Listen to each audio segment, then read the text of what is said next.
ogójì ọdún sẹ́yìn ní èmi àti ìyàwó mi àpàdé ní pátì ní Abẹ́òkúta. Nínú pátì yẹn gbogbo àwọn yòókù ni wọ́n gbé girlfriend wọn lọ́wọ́, ṣùgbọ́n èmi mo kàn lọ pátì yẹn ni àwọn náà wá sí pátì yẹn. Nígbà tí wọ́n wá di gbà tá a jò kò sẹ́ni kankan tí mo ń gbàjó, àwọn nìkan náà làwọn náà jókòó. Mo bá lọ sọ́dọ̀ wọn wá ní ẹ jẹ́ ká jó, bá a ṣàṣe bẹ̀rẹ̀ ìfẹ́ nìyẹn.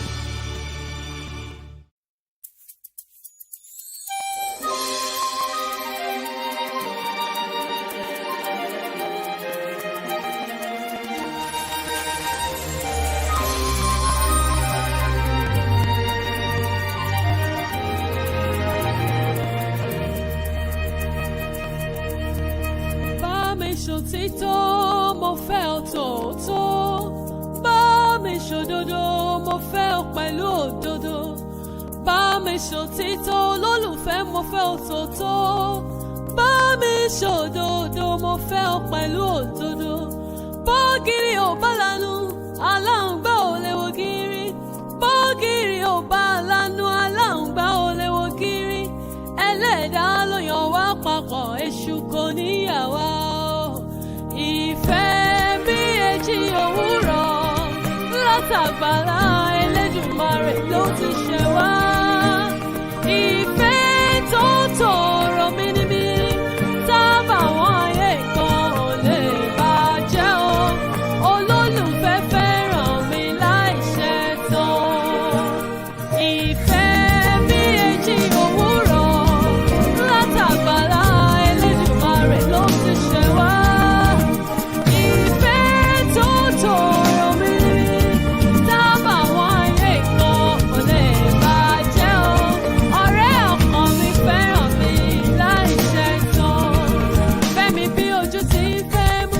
Fẹ́mi bí irú ti ń forí, fẹ́mi bí èyí ti ń fẹnu, fẹ́mi tẹ̀mítẹ̀mí, fẹ́mi tọkàntọkàn, fẹ́mi taratara.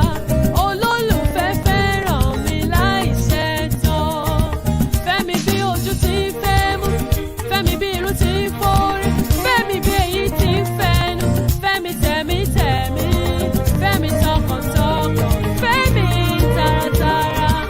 Olólùfẹ́ fẹ́ràn mi láì ṣe tán.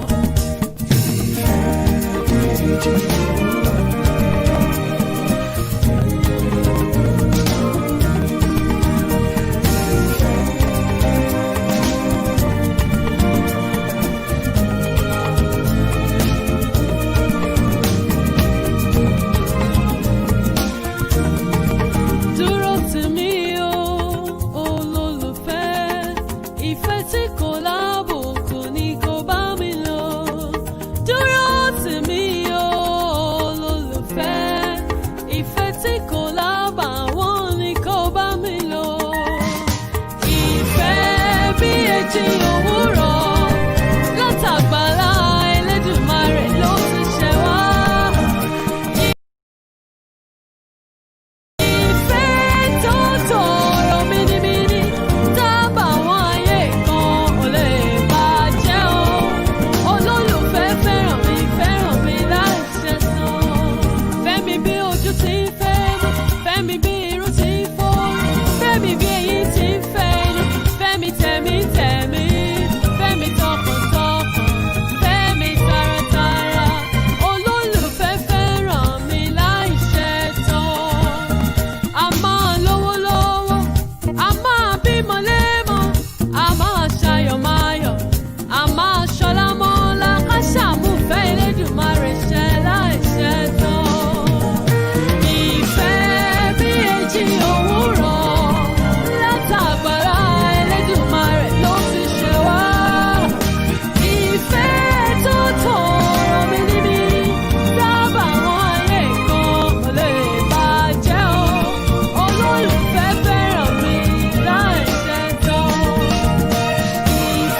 Olololo yeah, olololo yeah, olololo yeah, olololo yeah, olololo yeah, olololo yeah. My beautiful baby, oh, you're the apple of my eye, sugar in my teeth, joy of my life. Baby Oku, you're the apple of my eye, sugar in my teeth, joy of my life. It's your wedding day, dance for me, oh dance for me. Baby, dance for me. It's your wedding day. Dance for me. Oh, dance for me. Baby, dance for me. It's your happy day. Dance for me. Oh, dance for me. Baby, dance for me. It's your happy day. Dance for me. Oh, dance for me. Baby, dance for me. Baby, oh, it's your wedding day. It's your wedding day. Oh, baby, oh, baby. Baby, oh, it's your joyful day. It's your joyful day. No sorrow, yeah. Oh, yeah, rora, my best. Show everybody your FBC. Let them know you're married forever. Bye to mommy and daddy, yo. Uncle, cousin, and auntie, yo. You are done with your lover, oh. You are the apple of my eye. You got my teeth. Joy of my life. Baby, oh, you are the apple of my eye.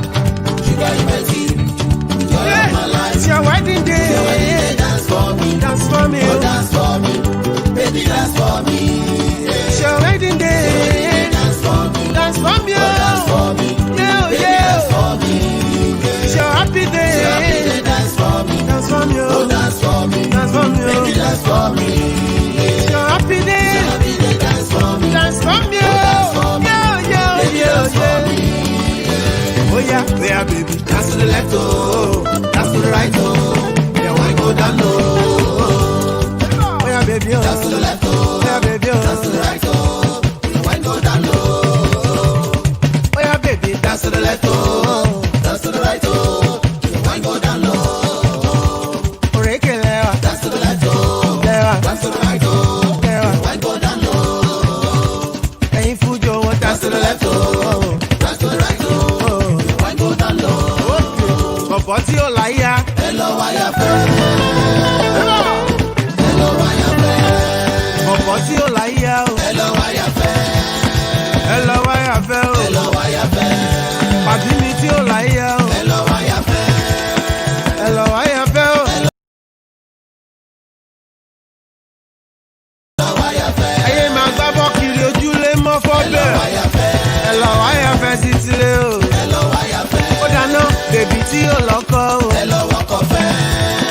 Ẹ lọ wọ́kọ̀ fẹ́. Ẹ lọ wọ́kọ̀ fẹ́. Yeah, my baby, my sweet, my honey, my love for you na sugar, my baby, oh, my honey, my sweet, my love for you na sugar.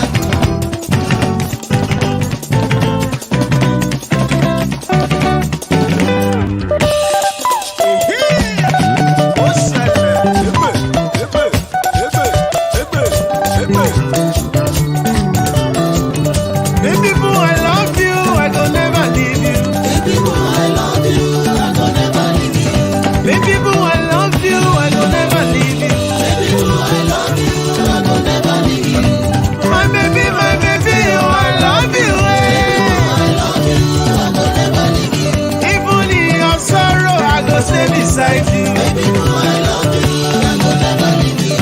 If the house you want, come to Banana Island. Baby, no, I love you. I will never leave you. If the car you want, I go buy Bugatti. Baby, no, I love you. I will never leave you. Baby, oh, baby, oh, baby, oh. Baby, no, I love you. I will never leave you.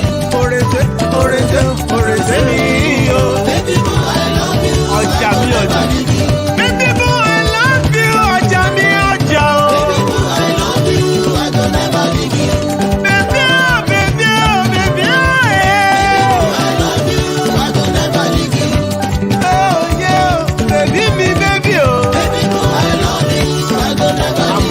Bọ̀bọ̀ tí ó láyà. Ẹ lọ wáyà fẹ́. Yéo. Ẹ lọ wáyà fẹ́. Bọ̀bọ̀ tí ó láyà. Ẹ lọ wáyà fẹ́. Òkìkí Adé ló ń pèdè. Ẹ lọ wáyà fẹ́. Délé Alóyin ló ń wò. Ẹ lọ wáyà fẹ́.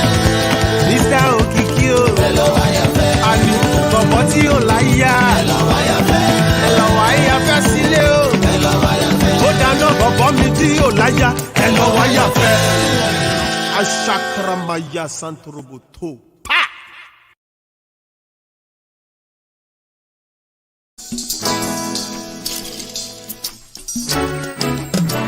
Olóò mi, oní tèmi, ọ̀rẹ́ mi, olólùfẹ́. Ojúkọ ṣàlàdání, lọ́lá Olúwa kò sóhun tí ó yà wá.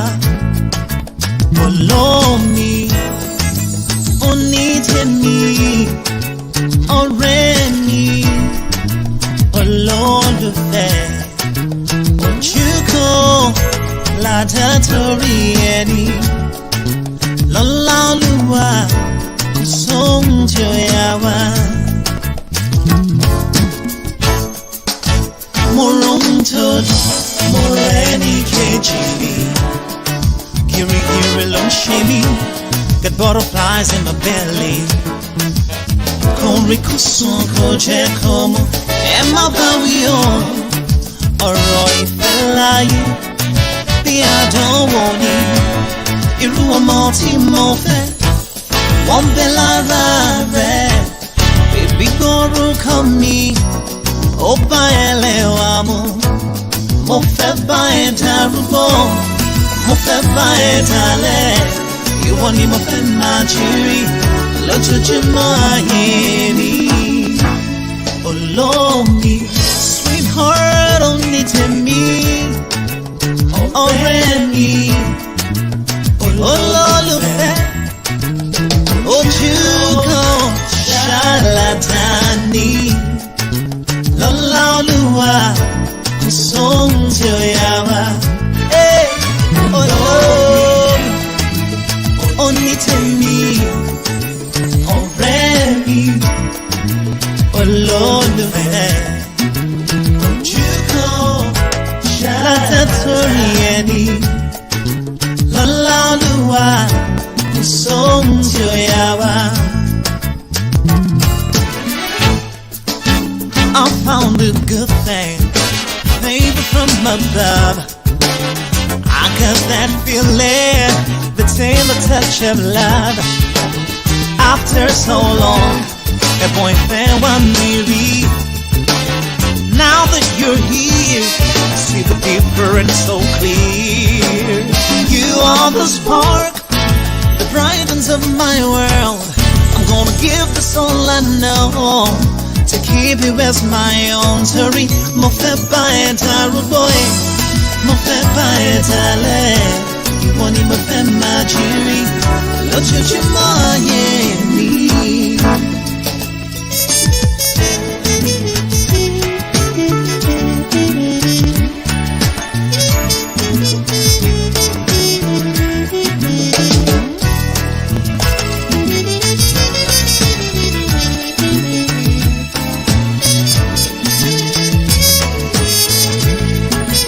Olómi, oní tèmi, ọ̀rẹ́ mi, olólùfẹ́.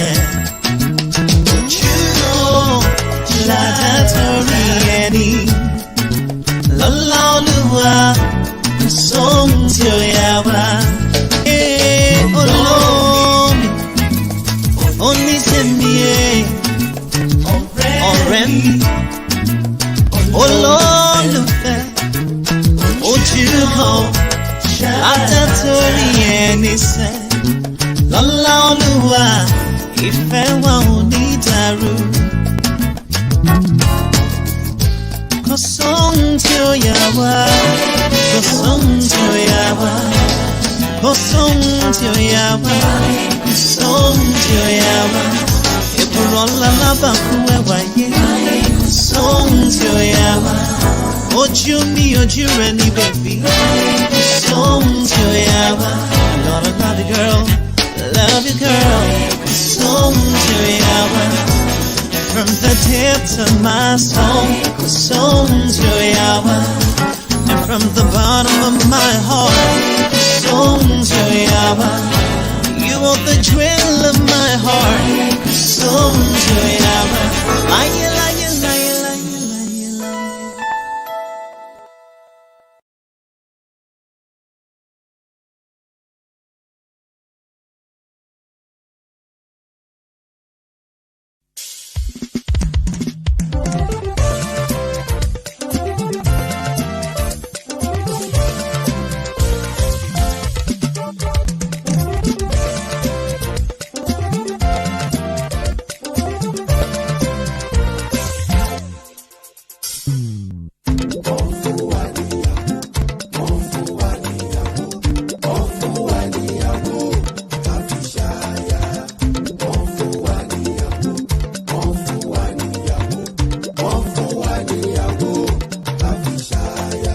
From the first time I see this oreke, now my body they make me wereke.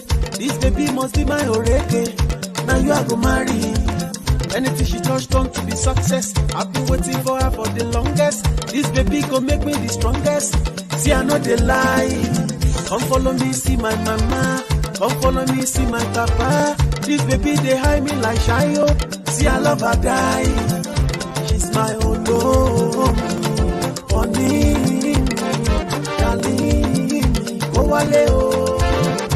She's my own honey, darling, oh wale omoge.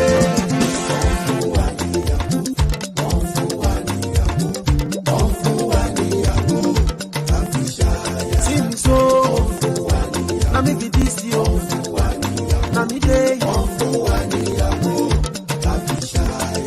Come, make you join me celebrate. Come make we jubilate. Make una no instigate. Any hour, now my wedding day. Come, make you join me celebrate. Make we jubilate. Make una no instigate. Any hour, now my wedding day. Olúwa ló ṣe yìí fún wa. Àmì dúpẹ́ àmì ayọ̀. Ìyàwó tuntun lẹ́yìn. Olúwa ló ṣe yìí fún wa. Àmì dúpẹ́ àmì ayọ̀. Ìyàwó tuntun lẹ́yìn. Oh, she's my own love. Honey, darling, ó wálé o. She's my own love. Honey, darling, ó wálé ọmọge.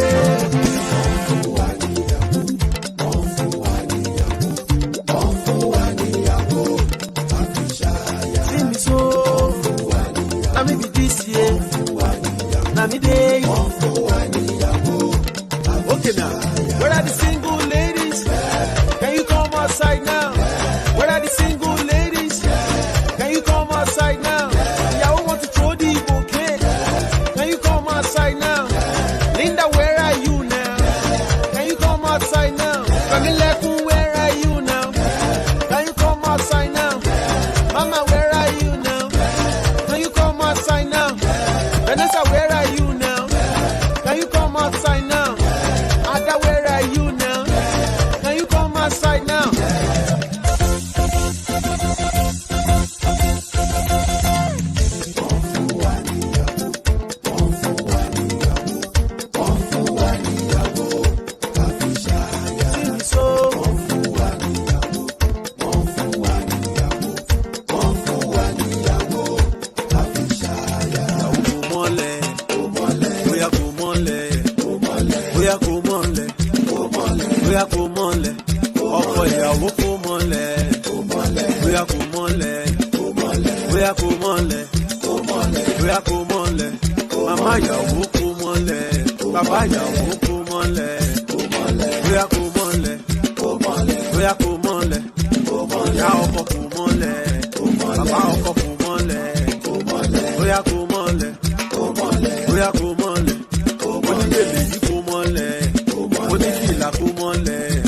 Alágbádá kò mọ́lẹ̀, bóyá kò mọ́lẹ̀, oníṣùkú kò mọ́lẹ̀, bóyá kò mọ́lẹ̀, bóyá kò mọ́lẹ̀, bóyá kò mọ́lẹ̀, kò mọ́.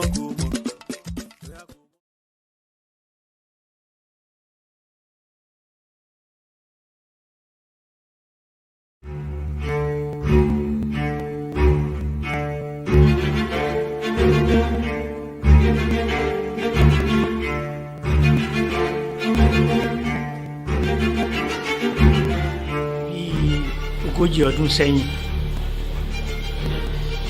ni èmi àti ìyàwó mi àpàdé ní pàtí ní Abẹ́òkúta. Nínú pàtí yẹn gbogbo àwọn yòókù ni a gbé girlfriend wọn lọ́wọ́, ṣùgbọ́n èmi mo kàn lọ pàtí yẹn ni àwọn náà wá sí pàtí yẹn. Nígbà tí wọ́n wá dìgbà tá a jò kò sẹ́ni kankan tí mo ń bàjó àwọn nìkan náà làwọn náà jókòó mo bá lọ sọ́dọ̀ wọn mo bá ní ẹ jẹ́ ká jó bá ṣàṣe bẹ̀rẹ̀ ìfẹ́ nìyẹn.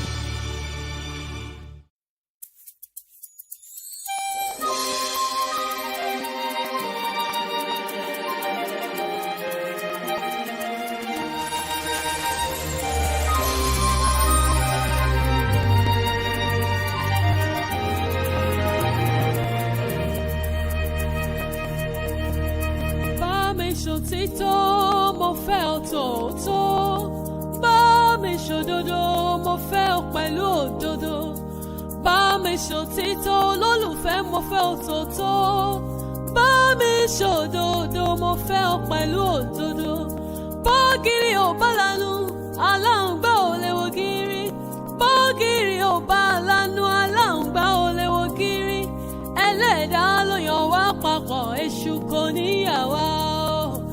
Ìfẹ́ bí èjì òwúrọ̀ látàgbàlá Elédùmarè ló ti ṣẹ wá. Ìfẹ́ tó tòrò mínímíní tábà wọn ayé kan ò lè bàjẹ́ o.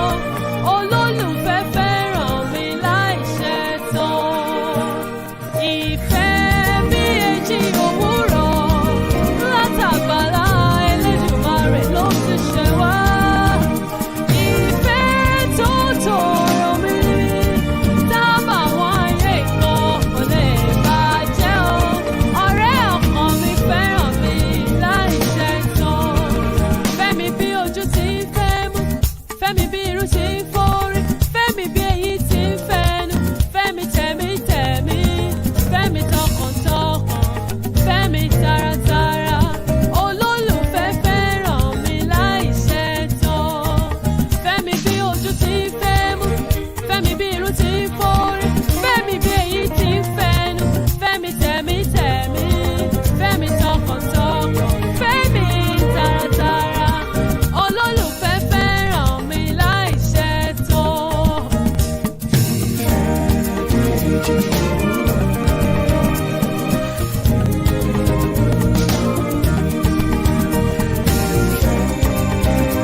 olólùfẹ́. Ìfẹ́ tí kò lábùkù ni kò bá mi lọ.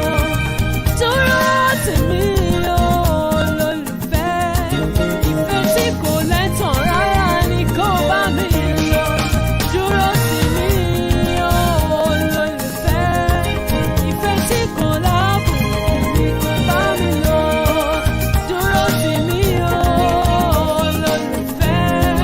Ìfẹ́ tí kò lábùkù ni kò bá mi lọ.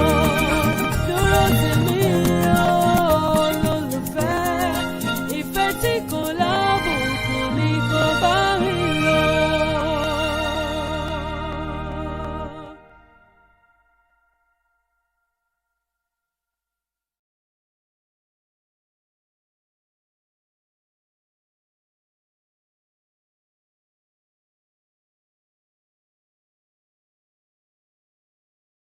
Olololo yeah, olololo yeah, olololo yeah, olololo yeah, olololo yeah, olololo yeah. My beautiful baby, oh, you're the apple of my eye, sugar in my tea, the joy of my life. Baby Oku, you're the apple of my eye, sugar in my tea, the joy of my life. It's your wedding day, dance for me, oh dance for me. Baby, dance for me. It's your wedding day. Your wedding day, dance for me. Oh, dance for me. Baby, dance for me. It's your happy day. It's your happy day, dance for me. Oh, dance for me. Baby, dance for me. It's your happy day. It's your happy day, dance for me. Oh, dance for me. Baby, dance for me. Baby, baby, oh, it's your wedding day. It's your wedding day. Oh, baby, oh, baby. Baby, baby, oh, it's your joyful day. It's your joyful day. No sorrow, yeah, yeah. Oh, yeah, rora, my best. Show everybody your FVC. Let them know you're married forever, forever, forever. Bye bye to mommy and daddy, yo. Uncle, cousin, and auntie, yo. You are done with your lover, oh. You are the apple of my eye. You got my teeth. You are my life. Baby, oh, you are the apple of my eye. Sugar in my tea, joy of my life. It's your wedding day. It's your wedding day, dance for me. Dance for me. Oh, dance for me.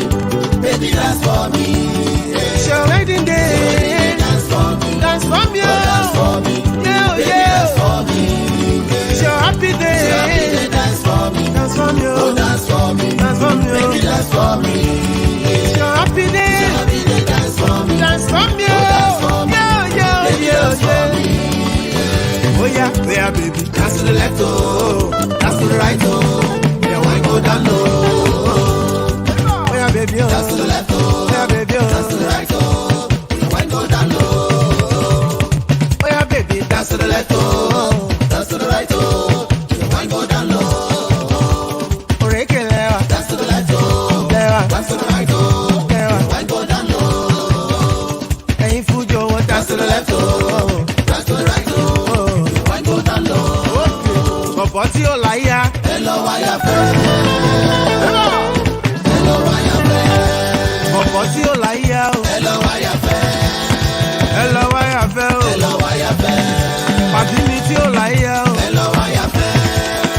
Ẹ lọ wáyà fẹ́ o. Ẹ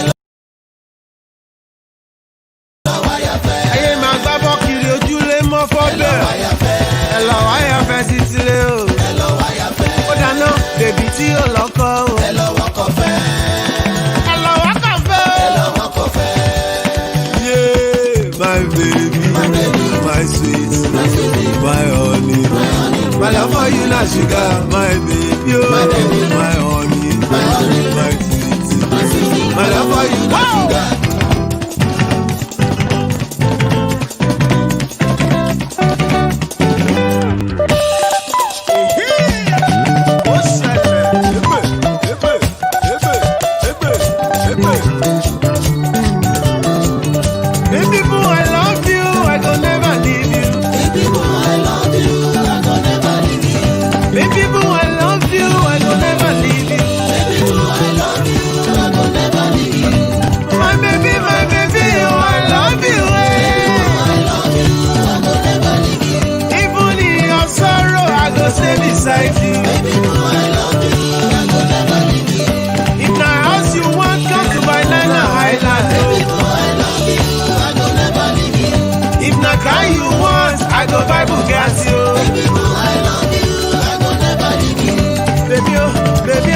baby oh. Baby boo, I love you, I go never leave you. Orete, orete, orete mi oh. Baby boo, I love you, ọjà mi ọjà. Baby boo, I love you, ọjà mi ọjà o. Baby boo, I love you, I go never leave you. Baby oh, baby oh, baby oh. Baby boo, I love you, I go never leave you.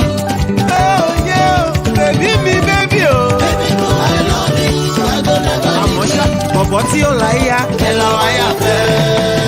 Yéo yéo, ẹ lọ wáyà fẹ́. Bọ̀bọ̀ tí ó láyà, ẹ lọ wáyà fẹ́. Òkìkí Adé ló ń pèdè o. Ẹ lọ wáyà fẹ́. Délé Alóyin ló ń wò. Ẹ lọ wáyà fẹ́. Mr. Òkìkí o. Ẹ lọ wáyà fẹ́. Àní bọ̀bọ̀ tí ó láyà. Ẹ lọ wáyà fẹ́. Ẹ lọ wáyà fẹ́ sílé o. Ẹ lọ wáyà fẹ́. Ó dáná bọ̀bọ̀ mi tí ó láyà. Ẹ lọ wáyà fẹ́. Ashakramaya Santoroboto.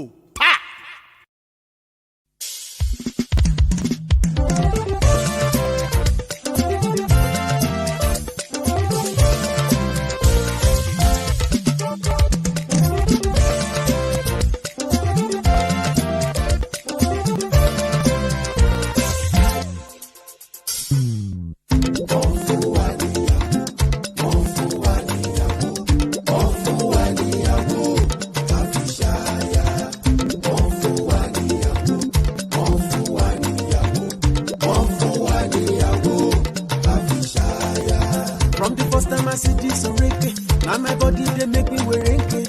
This baby must be my oreke. Now you are go marry. Anything she touch turn to be success. I've been waiting for her for the longest. This baby go make me the strongest. See I know they lie. Come follow me, see my mama. Come follow me, see my papa. This baby they hide me like Shayo. See I love her die. She's my own love. Honey. Wale o, she's my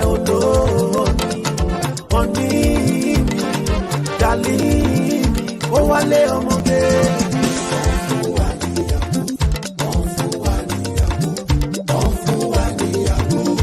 See me so, na me be this yo, na me dey.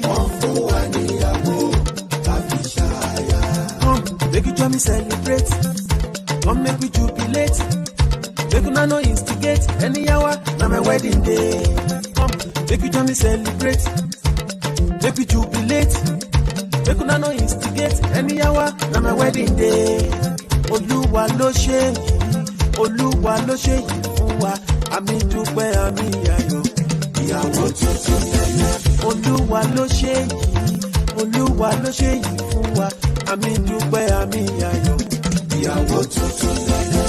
Oh, she's my own love. Honey, darling, kó wálé o. She's my own love. Honey, darling, kó wálé ọmọge.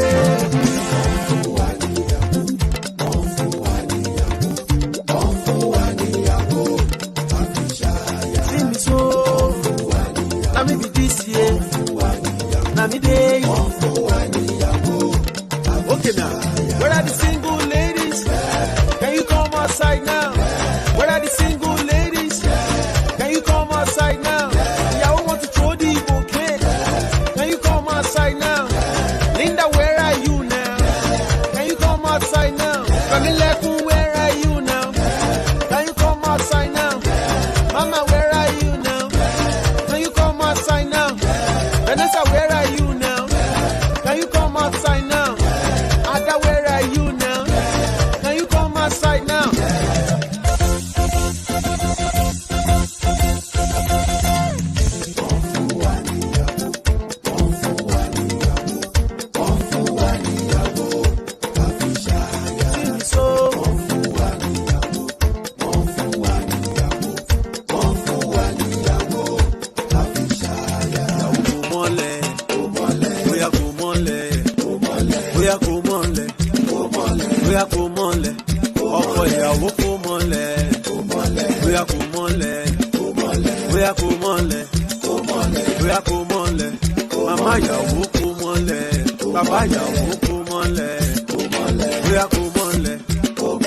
bóyá kò mọ́lẹ̀, ìyá ọkọ kò mọ́lẹ̀, bàbá ọkọ kò mọ́lẹ̀, bóyá kò mọ́lẹ̀, bóyá kò mọ́lẹ̀, onígbèlè yìí kò mọ́lẹ̀, onífìlà kò mọ́lẹ̀, alágbádá kò mọ́lẹ̀, bóyá kò mọ́lẹ̀, oníṣùkú kò mọ́lẹ̀, bóyá kò mọ́lẹ̀, bóyá kò mọ́lẹ̀, bóyá kò mọ́lẹ̀, kò mọ́.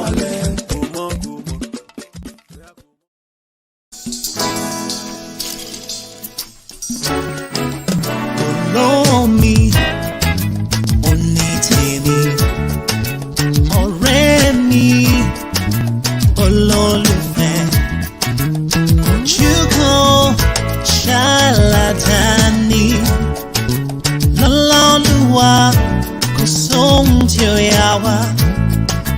Follow me, only tèmi, ọ̀rẹ́ mi, olólùfẹ́, ojúkọ látàtórí ẹni, lọ́lá Olúwa kò sóhun tí ó yà wá.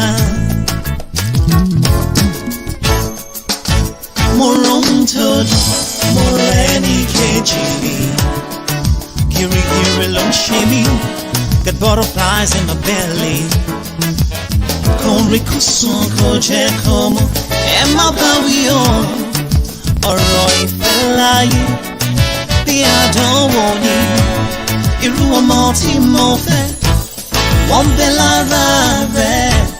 Bèbí gbórúkọ mi, ó bá ẹlẹ́wà mu. Mo fẹ́ bá ẹ darúgbó, mo fẹ́ bá ẹ dalẹ̀. Ìwọ ni mo fẹ́ máa jírí lójoojúmọ́ ayé mi. Olómi, sweetheart, only tèmi, ọ̀rẹ́ mi, olólùfẹ́, ojúkọ ṣàlàdání, lọ́lá Olúwa kò sóhun tí ó yà wá. Olómi, only tèmi, ọ̀rẹ́ mi, olólùfẹ́, ojúkọ látàtórí ẹni, lọ́lá Olúwa kò sóhun tí ó yà wá.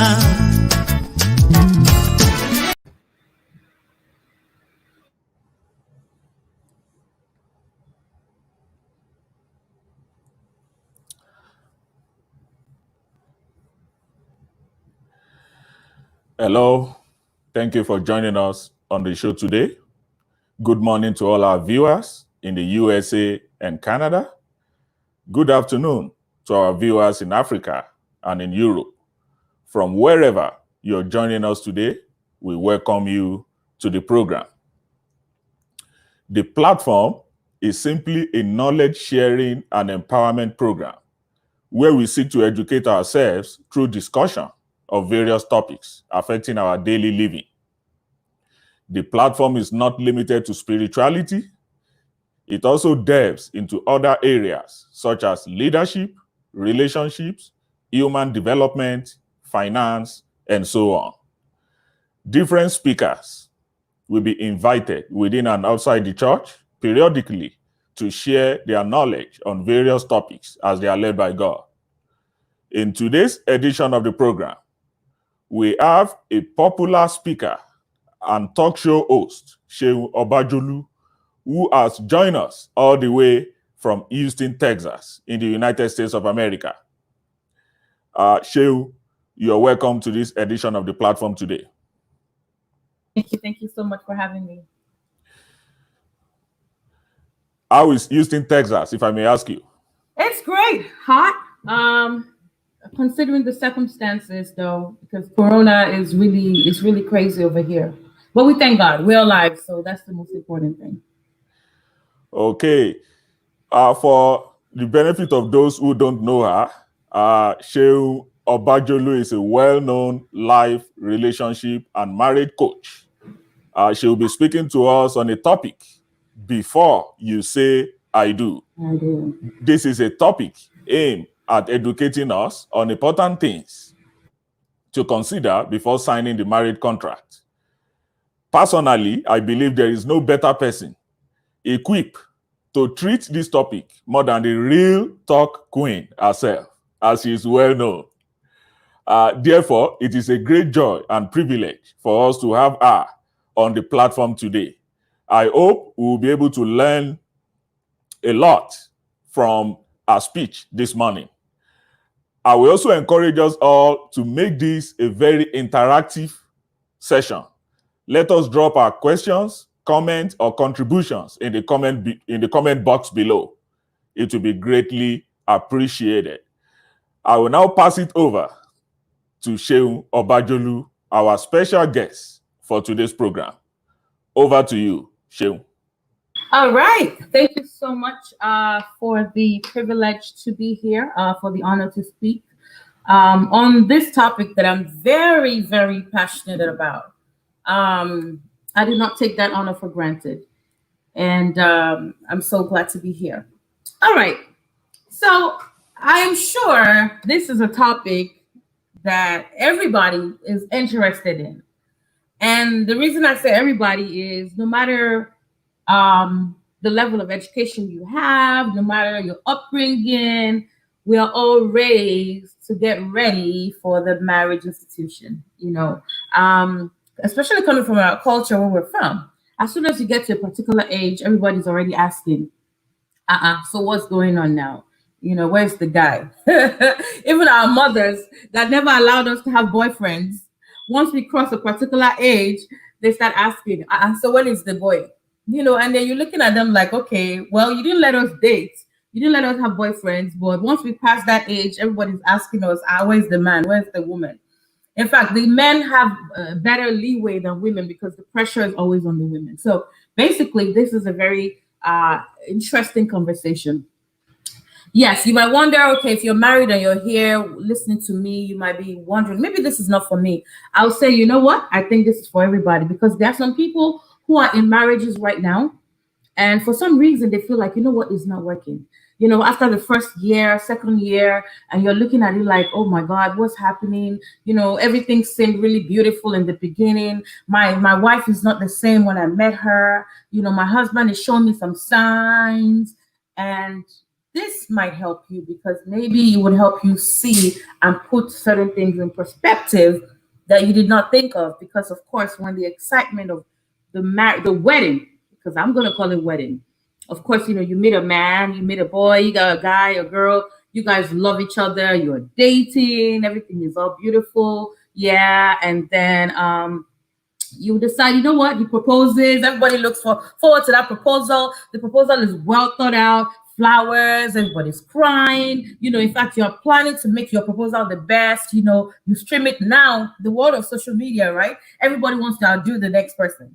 So the proposal is so beautiful, trumpets here and there, everybody, that's all part of the process. Everybody's excited. And then we now get to start planning the wedding. You have to pick out the dress, you have to pick out the suits, you have to pick up the logistics, the money, what we're going to do, how my feezy, my fees is going to be better than yours. My wedding is going to be better than yours. What can I do to make my wedding look better than the last person's wedding, so that when it goes on social media, we're going to trend. We can go viral, right? So those things are what usually takes over when we're planning the wedding, the whole excitement. Nobody's really thinking. You're not really thinking, to be honest. You're not really thinking of the marriage. You're thinking of the wedding ceremony, of the beauty, of everything. Oh, should I go to Dubai? Should we do it in London? The honeymoon phase. Now, guess what happens? The wedding comes by. It was a beautiful wedding. Everybody was there. Everybody attended. The wedding, honeymoon was great. First year, beautiful. And then second year, beautiful. Then the baby, because of course, after the first year, everybody's asking, what's happening? Your stomach is still flat to me. What's going on? What's going on? Which is normal. Again, it's the kind of culture we're in. There are certain expectations. You go to school, you get married, and then you have children. So first, second year, everybody's already looking at your stomach. They're asking questions. Now you have the baby. Boom, reality sets in. Boom, you're thinking of finances. Boom, you're thinking of the children. Now you have in-laws dynamics. Now, oh, he wants his sisters to come live with us. She wants her mom to come live with us. Then everything is going crazy. You have to deal with the pressure of the world, of being an adult, of being a married person. And then there's no time to date anymore. Those beautiful things he used to send to you, every day he'll send you a prayer. He'll say, my beautiful wife. Then all of a sudden you're finding out, man, this man has not even told me I'm beautiful in 2 years, in 3 years. Right? It happens. Life happens, right? Then you sit down and you start wondering, oh my God, what did I do wrong? Where did I go wrong in this? So we start asking questions. I'm here to talk about those things that we need to consider, those things that we need to know before we say I do. Marriage is a beautiful thing. I will start with that. Marriage is a very beautiful institution. It was created by God for two people to come together and make the best of it and add value to each other and raise a family that will grow in love, that will grow up successfully, that will see how the family dynamics works. I'm not here to say that marriage is going to be all bed of roses. No, that's a misconception.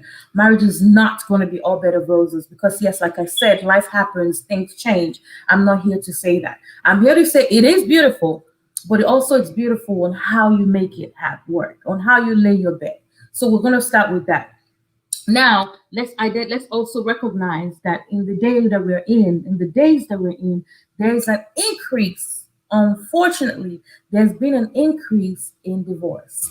It's a very uncomfortable topic that people don't want to talk about. It's a very uncomfortable topic that gets people uneasy, but it's the truth, and even if the marriages are not even broken down now, we're finding that there are a lot of people who don't feel fulfilled in their marriage. We're not here to address the reasons or why or that for now. Again, it's just mentioning that to understand the importance of this message, because yes, maybe for some people who are not who are in it now, it might be like, oh well, it's already too late. But what about our people, our younger ones who are coming up? What about our middle-aged sisters, who are coming up, our brothers who are coming up and are afraid? Because I hear this a lot now because of the increase in divorce that we have now. A lot of people are scared of going into the marriage institution. And many of us are thinking, okay, how can we address this? And I think we just have to keep hammering and keep coaching people on understanding what they need to know before you actually say, I do. One thing I'm going to talk about, I'm going to go quickly into the point so we can have questions and take time to answer those. One thing you want to do, you want to live your life as a single person first. You want to live your life as a single person first. How fulfilled is your life as a single person? Are you living your life based on, I touched on something in the beginning. I said in the beginning, we're all raised to be husbands. We're raised to be wives, right after school, everybody's asking, okay, the next thing when you graduate is when are you going to get married? This is the part I'm going to say that we need to start working on ourselves and try to live your life first. How is your life as a single person? Are you fulfilled? Do you know what you stand for? Do you know what your purpose is? Do you know what turns you on? Do you know what makes you happy? Do you know what your plans are? Do you have plans for yourself before you try to go into somebody else's life and be a part of their plans? You have to know your plan first before you try to get in, be in a union with somebody else. So please live your life. Face the facts as a single person. This is a time when you should take time to do things that work for you, that make you happy. Travel, explore.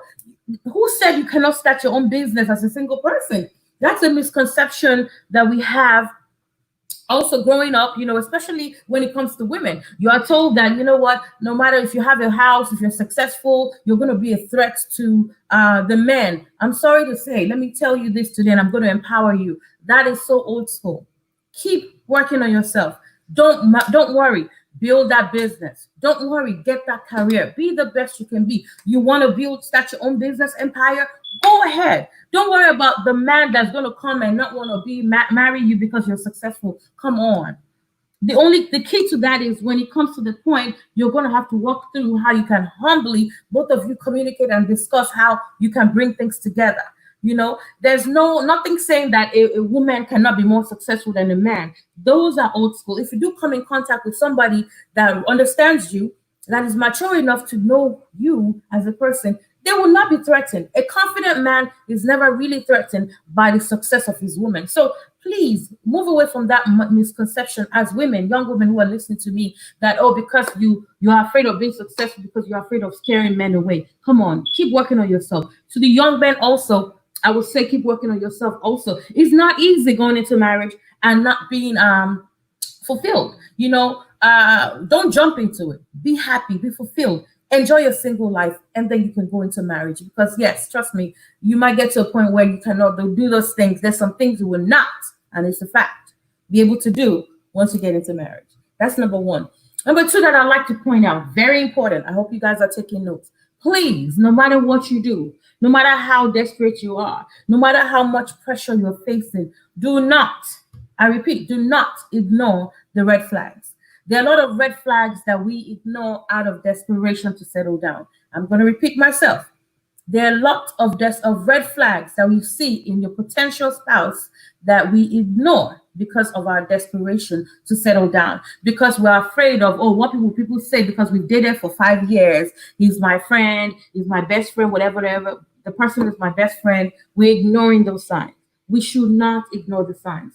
What are those signs? I'm not saying that you're perfect. I'm not saying that your spouse will be perfect. But honestly, you need to assess those signs and then go back and sit down and listen to yourself and ask yourself, this particular behavior this person is showing me, this particular sign they're showing me, is this something that I can tolerate long term? Because don't forget, in the beginning stages when you're dating, the butterflies are there. There's this, like I said in the beginning, we're texting each other every day. Everything is fresh and new. But when you go into marriage, yes, because of other things that are happening in life, it does get a little redundant. You can't forget to be that sweet, beautiful wife who wants to know how her husband is doing all the time, because now you're focused on the kids. You can't forget to be a man, because now you don't even care about if your wife is telling her she's beautiful, because now you're thinking of how you're going to provide this and provide that, make sure your family is comfortable. So when it does get to that point, will you and everything starts becoming a little, just use the word boring, because yes, it can get boring. It can get complacent sometimes. We start to take each other for granted, the same monotonous thing every day. When it gets to that point, those behaviors, would you be able to stand it long term? When those behaviors start becoming a little bit more, because yes, when it gets complacent, when things get boring and monotonous, those behaviors start becoming a little bit more obvious, and then you become less tolerant of those behaviors. So I want you to ask yourself at that point, this behavior I'm noticing now, is this something that I can take? Because what Sean can take, Tayo cannot take, might not be able to take it. Ask yourself. That's why you have to know yourself before you go into marriage. Because if you do not know yourself, how would you know what works for you? How would you know what you will be able to take? If you're a structured person, you are somebody who's very structured, you like your everything structured and working out. Do you want to be with somebody who totally has no structure? And it's not even a matter of totally having no structure, but has no regard for structure. It's one thing to not have structure, but then it's another thing not to have regard for it. So if the person does not have regard for structure and you love structure, you guys are always going to clash. Like, okay, this person does not even respect the fact that I like to be on time. Okay, Sean, why are you not ready? And Sean is like, okay, me, it's women now. Women will take our time. And you are looking at it like, Sean, no, I like to be on time. This is how I like my things done. And you guys will always have a clash because of that. So is that important to you before you go into marriage? Think about it. Does this person know how to cook anything as a man? Does he know how to clean? When you go over to his house, is his house always a mess? Meanwhile, you are a clean freak. You know what I mean? And you go to his house, and every time you go, you find that you are cleaning up his house for him, you're cooking, doing all the cleaning. I'm not here to say it's wrong. There's nothing wrong with that. Even though I have my reservation a little bit on that, but I'm not going there today. But I'm saying that first day you go visit and you clean up his house is great because you're natural, you clean, you like your environment clean. Second day you go there, the house is still a mess. Okay, you clean it for him again. Then over and over, you're noticing that every time I go, this guy's house is always a mess and I clean it up. Now, remember when I talked about respect? Yes, does that person respect the fact that, oh, my girlfriend is coming, she does not like my house clean? Will he make an effort to even make sure that the house is a little clean? Or does he leave it there and be like, yeah, at least Sean is coming to clean it up? That is great in the dating phase. when you get married long term, when you start to deal with children, when you start to deal with combining your business, combining your career, it will become a problem. And then he's going to ask you, well, you knew that's what I was. You saw me that way now. You always cleaned it for me. Ask yourself, is this what I want to deal with? Now, when you've recognized those things, I'm not saying, okay, because of that, break off that relationship. No, you're going to sit down and you're going to have a conversation. What we don't like to do as people, and especially as African people, please forgive me when I say this, we do not like to talk about the very uncomfortable discussions. We like to sweep it under the carpet. Sit down and boldly talk it through with each other and say, hey, babe, I've noticed this. So how are we going to work it out? I don't like it. It doesn't work for me. Please, do you want to work on it? Or let's work on it before we settle down. Make it a point of duty in that phase, that time that you're dating. Work on those things that you feel like, okay, are red flags, but you can work on. And honestly, let me break something to you. There are some things that you cannot work on. Honestly, there are some things you should not be able to work. There's some things you will not be able to work on. It's just a fact. For a woman who's always insulting you all the time, okay? A woman's always insulting you all the time. Before you say one as a man, she has already said like 40 things to you as a woman, to you as the man. Can this person really change? Maybe you've already said one. She has already cursed all your family, all your mother. She has cursed your mother, cursed your in-laws, cursed everybody, and you're still dating. Red flag you cannot ignore. Red flag you might not be able to change. Is a man abusing you physically, emotionally, mentally? Is he abusing you? Well, before you say one, this guy too has already called you stupid bitch, called you all the names in the book. But because you want to settle down, that might be something you might not be able to work on. That might be something you might not be able to negotiate on. Because guess what? If he's doing this to you, if he's beating you up before marriage, he's going to beat you up and kill you when you get into marriage. Fact. And that's the beauty. If you ask a lot of married people today, those are some signs that some of us saw and ignored. It's the fact. Okay. When you're dating, you have a husband who's always a boyfriend who's always jealous, or a girlfriend, they're always jealous. Where are you? Who are you talking to? They're checking your phone. They're doing this. Oh, when you're talking to a boy, another opposite sex on the phone, they're so mad, so irate. They're bombing you with all the love, all the attention. To you, you think, oh, they love you. But trust me, down the line, that might be become very unhealthy and toxic. So you have to start knowing those things. And if they don't work for you, don't ignore it. Run. I'm telling you, run. Okay? It's better to have a broken engagement than for you to have a broken marriage. It's better to have a broken engagement than for you to end up dead in a marriage. We all heard of a situation, and God rest her soul, of a situation of a young woman, 29, how old was she? 29-year-old woman who just died recently, killed by her abusive father of her children. They were in a long-term relationship, and she knew this guy was abusive. She knew he was violent, but for some reason, that tug pull, they had 2 children together. He ended up killing her and I'm sure if we can bring her back, she will tell us that, oh, these were the signs that I saw, but I always played it off. I always thought, it would never happen. So honestly, if you're listening to me today, there are some signs that you cannot ignore. What is his family like? How do his family treat you? Those things. We wonder, okay, it's going to be myself and my husband when we get married. I like you. That's a lie. You got that all mixed up. Marriage is never about the couple alone. Believe it or not. No matter how they try to make you feel like, oh, it's just both of you, husband and wife, it's a lie. You're going to have to accept his family. He's going to have to accept your family, because your family is your family, right? So you want to observe those times and say, okay, let me see what his family dynamics is. Let me see what our family dynamics looks like. If it's something that starts to become a little bit uncomfortable for you, you might not be able to negotiate on that, because some people, imagine if you marry a mommy's boy. A mommy's boy will always be a mommy's boy. A mommy's boy will be worse when he gets married to you, because you cannot have a say in that marriage. His mom is going to forever control that marriage. That's something you want to critically think about. Number 3, let's keep going. financially sound. You want to get financially sound. I'm not saying you have to be a millionaire, because again, that's another misconception that we have. Yes, Sister Shion has said, I have to build my career and everything and build my business before I settle down. That's not what I'm trying to say. I'm saying if you can achieve that and there's no man yet, there's no woman yet, please keep working on those goals. But if somebody comes along and you've built yourself to a certain point, you feel like, okay, you know what? I'm by myself. Can I handle myself? Can I handle my finances? Can I take care of my basic needs? Do I need to depend on somebody to take care of my basic needs? Do I still need my mom and dad to pay my bills?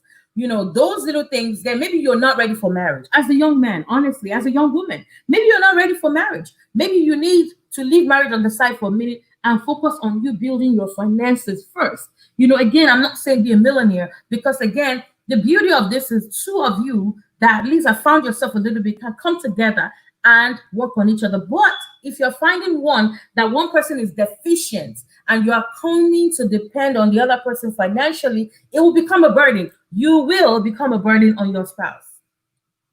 I'm here to tell you that. You will become a burden on your spouse, whether you're the man or the woman. Because yes, and let's look at it. Let's be fair. When somebody keeps doing something, in the beginning, they're happy to do it. They want to support you. They want to be there. But after a while, it becomes a burden. They also want to live their lives. They also want to be able to, look at it, find a shoe. I found a shoe that I want to afford. I want to be able to afford it. Not feeling like, oh my God, the burden of this family is on me financially. I have to worry about cooking, what the two kids will eat. I have to worry about what the wife will eat. I have to worry about paying the school fees and doing all of that. The guy or the woman, whoever is doing it, starts to become cranky. You become a financial burden. So before you go into marriage, make sure that you at least are able to be capable of taking care of yourself financially before you go into marriage. What other thing do you want to consider? You have to realize that people change. Okay. Again, this is one part that people don't want to talk about. People don't want to talk about it because they feel like, well, this person I'm married, he was so sweet and so amazing, and he loved me so much, and she was so amazing. She was so meek and so quiet. Let me use myself as an example. One of the things my husband saw in me when he married me, when he proposed to me, I don't know, we went viral a few years ago, 2 years ago, about 3 years ago, because, we're one of those that he saw me at a wedding, proposed, liked me, wanted to marry me, proposed. In 3 days, he proposed. In 10 months, we were married kind of thing, married 18 years.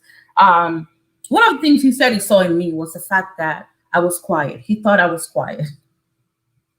Okay. And what happened was, we were in the car. I think a friend of mine was insulting me or something, and I did not respond to her insults, because honestly, I wasn't raised in a volatile family, in a verbally abusive family. So I didn't know how to respond. I really don't know, and I'm still like that. If you curse me, I'll just be quiet because I don't know how to respond. I'm not those, I will say, no, Badger, are you crazy? Are you, no, that's not me. So that's the aspect that he saw. But to him, he thought, ooh, I found a quiet woman. I'm not quiet. I'm calm, I'm reserved, but I'm not quiet. If I want to be, I can be wild and all of that if I want to be. I know when to be either of the parties, but I'm far from quiet. So after we got married, he started to say things like, oh, I thought you were quiet. I thought I married a quiet woman. No, I'm not quiet, but we were able to find the balance.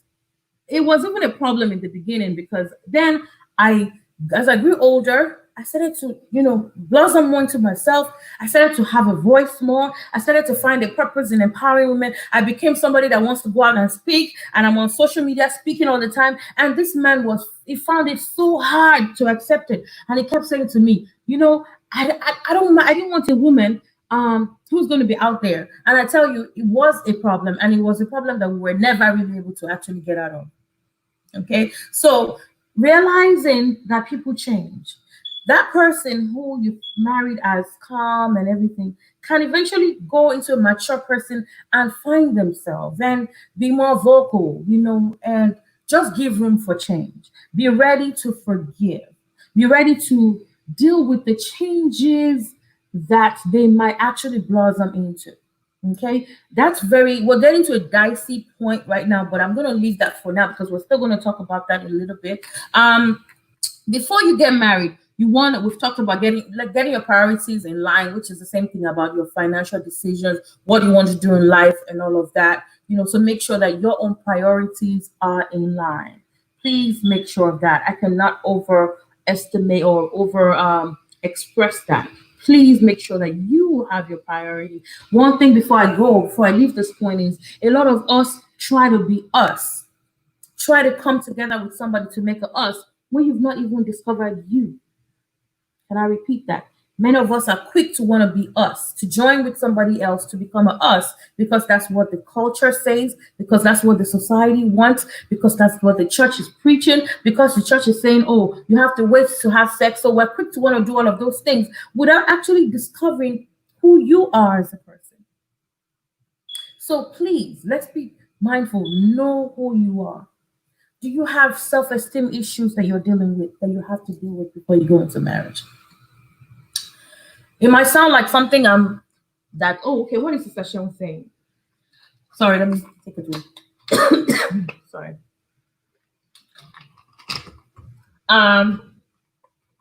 If you have self-esteem issues that you're dealing with as a single person, you need to get that figured out. You need to understand what is the reason for my low self-esteem before you go and marry somebody else. What we mistaken or we get we are wrong about most times is we have an issue that we're dealing with as a single person, and we feel that going to somebody else, getting married to another person, will help us fix that problem. Your husband, your wife is not a fixer. They're not coming into your life to come and fix the issues that you have coming in as a single person. I hope I'm making sense. They are not there coming to your life. They're in your life for you, both of you, to come together and make yourselves better from where you're coming from. Okay, then we can come together and just be better together. They're not coming into your life to fix your life. They're not a fixer.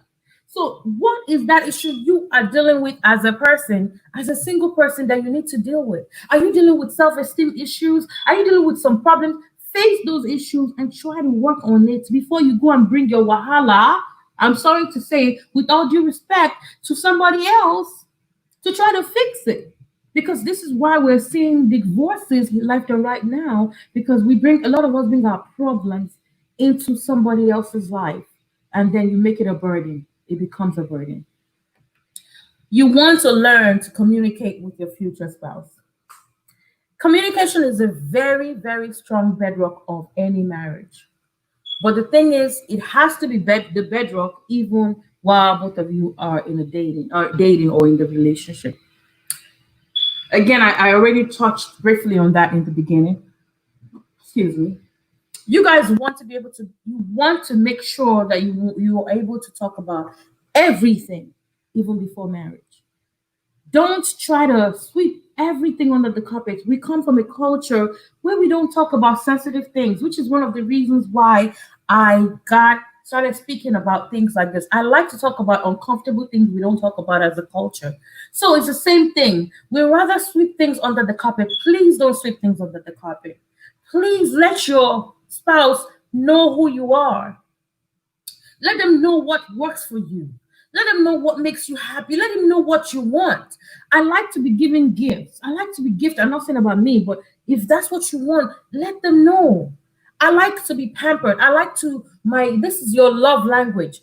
Let your future spouse know your love language. A lot of us don't even know what our love language is. Your love language is what appeases you, what makes you feel the best emotionally. Some of us is conversation. We like to be what's the word? I have to find that word right now. We would like to be validated by our spouse. We want our spouse to tell us good things like, I believe in you, I trust in you. Some of us, money is our love language. Some of us, gifts is our love language. Some of us we like to be touched. We like to be cuddled. We like to be hugged. That's how you love your love language. So let your spouse know. Communicate about it. What is that thing that makes you happy? What is that one thing that irks you, that irritates you about a man or a woman? What is that thing that somebody can do to you that will drive you crazy? Are you guys communicating about those things while you're dating, Or if you're dating about where he takes you to, the ice cream he goes to buy for you, or the clothes he goes to buy for you, or the nowadays for the nude videos. Again, I'm gonna keep it real. I don't know how to be fake, okay? Are you about the sexting that you guys are doing? What is your focus when you're dating? Please don't ignore the important things and make sure that you guys are communicating so that when you do come together in marriage, it's not like a new thing. Because what I do find a lot when I'm counseling people is I'm finding that people are saying, oh, my husband doesn't talk to me. My wife doesn't talk to me. She'd rather talk to her friends. He'd rather talk to his mom or his dad. That's because you guys did not communicate. You did not learn your languages of communication before you got together as a couple. Number 6, respect your spouse, your fiance, future spouse. Oh, Sister Sharon, what do you mean by respect? Oh, are you saying that's the usual, women are supposed to submit to their husbands or the guy or all of that? No, I'm saying both of you, both guy and the girl, coming together, you have to respect yourself. What can you take? That thing that you cannot accept. I hope you're not dishing it to your partner. That thing that you cannot accept. I hope you're not giving it to your partner. Oh, you don't like your partner speaking to you a certain way. Do you speak to him a certain way? You don't like your partner disrespecting your family. Do you disrespect his family? Are you respecting each other? Are you respecting each other's time? Are you respecting each other's opinion? Are you allowing your partner to speak? Are you treating your partner with value? Those are the things that you want to do while you're dating.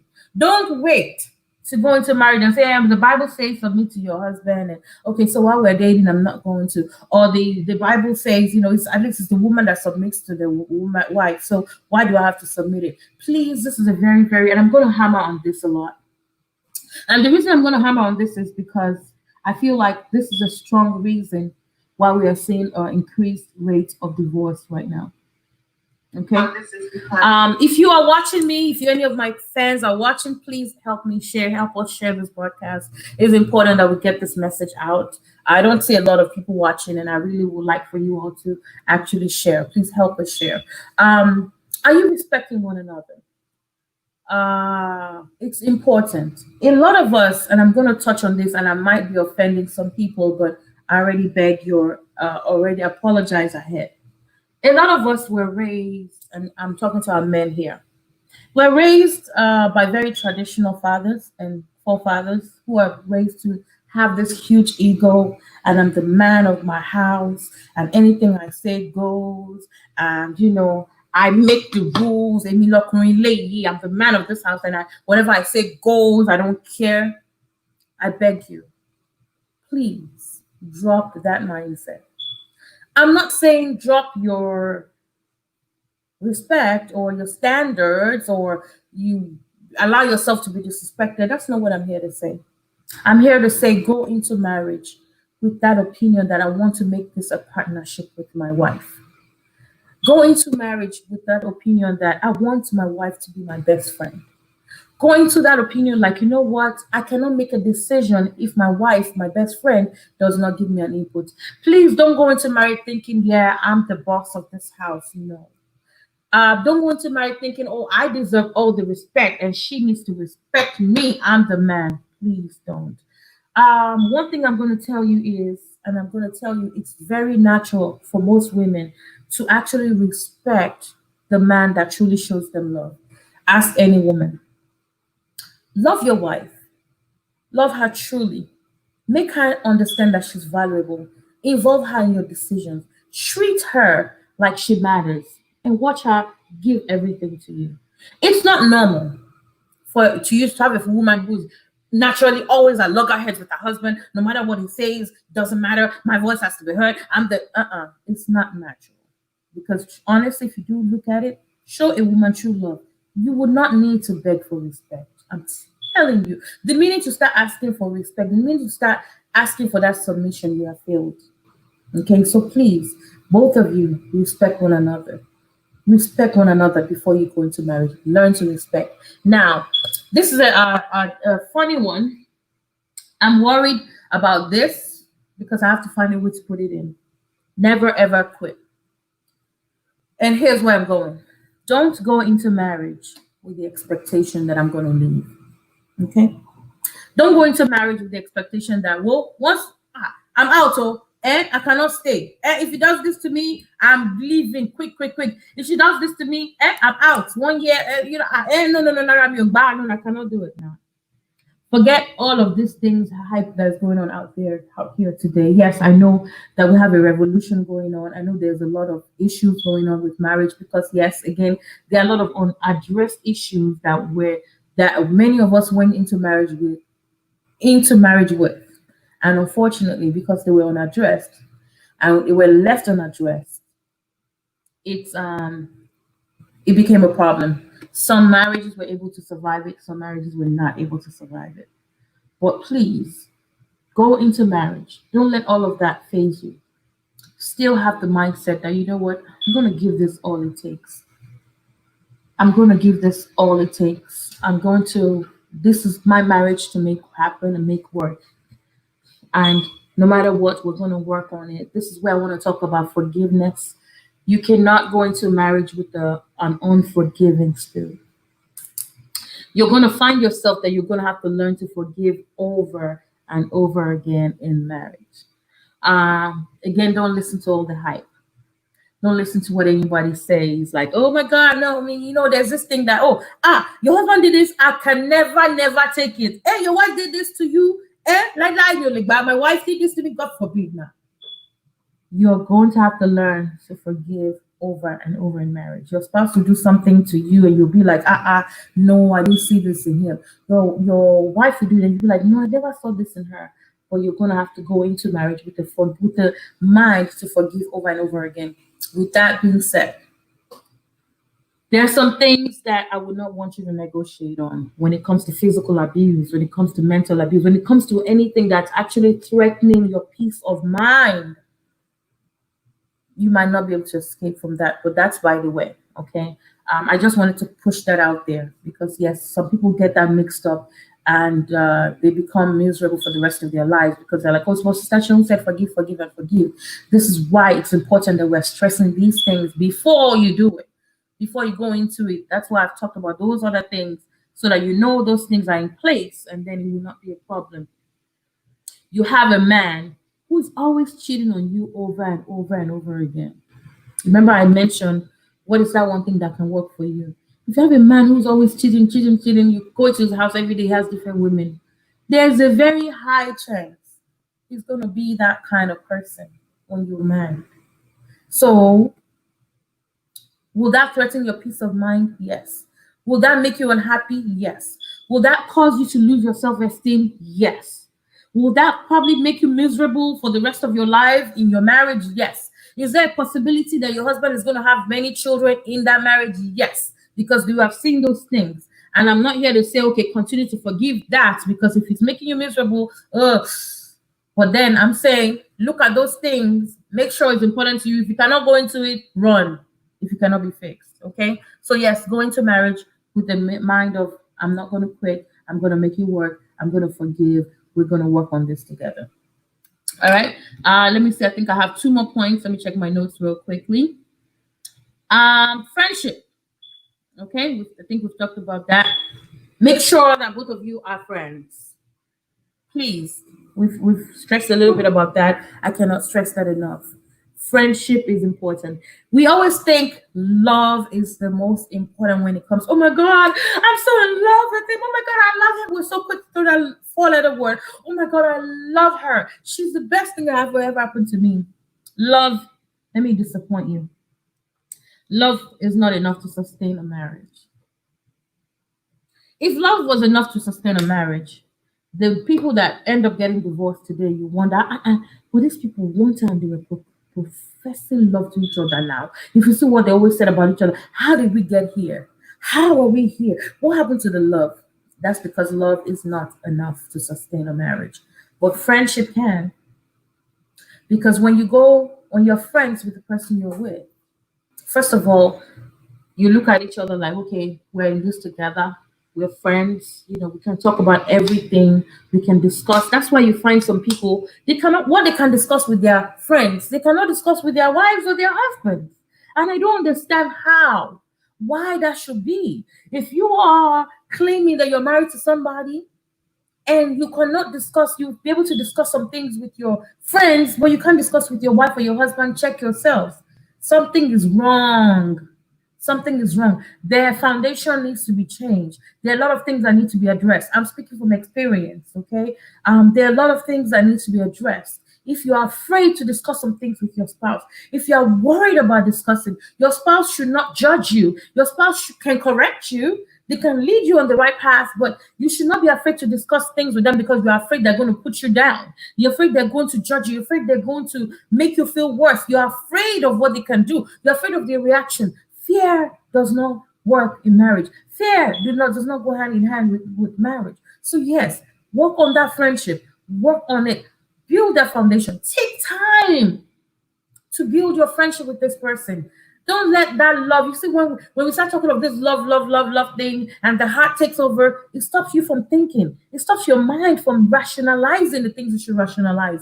But when you take time to, I want to be friends with this person. I want to know this person. What really makes him happy? What makes her happy? What does she want to do? I should be able to sit you down before you go into marriage and you tell me what is important to your wife to be. What does she want to be in 10 years? You should be able to answer that question if you're truly her friend. You should be able to answer that question if you're truly his friend. So don't go into marriage thinking, oh, I'm in love with him. Oh my God, I love her so much. I will tell you, you see, that love can be thrown out the window quick. Okay? It would not sustain that marriage when the hardship of life comes, when the real practical difficulties of marriage start to come into your life. That love might not be able to withstand the test of time, but friendship will. All right, I think I have two more real quick. Be prepared in the line of that to continue that last thought. Be prepared to go give 100%. There's this thing that marriage is 50-50. No heck to the no, sir and ma'am. Marriage is 100%. Both of you coming to give 100%. Don't worry about, I want to give 50, you want to give 50, because yes, that's when you start finding that sometimes I'm giving 75 and you're giving 25. What's going on? No, both of you come with the mindset, I want to give this marriage 100%. I want to give this marriage what it takes as a man to make this marriage work. I want to give this what it takes as a woman to make marriage work. What we are finding, and again, actually is one of the reasons why divorces are increased, because we come from a culture, a mindset that makes it feel like the woman should be the main sustainer of the marriage. It's very wrong. We cannot allow and go into marriage thinking, oh, well, the woman owns the home. So whatever happens in your marriage is on you. That's wrong. You both have to come together. If anybody's listening to me today and make this go round and make this go viral, we need to address these things. Go into that marriage with the same mindset that, okay, we will both as a man and a woman, do what it takes to make this marriage work. What I'm seeing is we're finding a lot of people are taking the easy way out. And sadly, and I'm going to say this because I'm real talk queen, right? It's the men that go into that marriage with that mindset a lot. Like, I'll look for, before you know it, they start having side chicks up and down. Oh, they look for another woman. They start looking for that, what they need to, that gap they need to fill in the home. They start looking for it on the outside from another woman because they feel like society does not really condemn a man who does it after all. That's why we have women who are confidently side chicks to other men right now. And there was a video I watched yesterday. It was in Ghana. A woman was talking about how she's a married man's girlfriend, and she's planning to actually be his mistress. What is a mistress? A mistress is an upgrade of a girlfriend who the man keeps permanently on the side for support, to have to do whatever they want to do. Why should it be like that? That's because that man already went into the marriage with the mindset that, if it's not working, I find my way out. I know I find whatever I'm not getting. As she's not giving me peace in the house, I'm going to go out there and find somebody that will give me peace. And yes, let me even shock you guys even more. We are now in a world where even women are finding succor and support and emotional everything in the arms of another man outside of their marriage. It's happening now.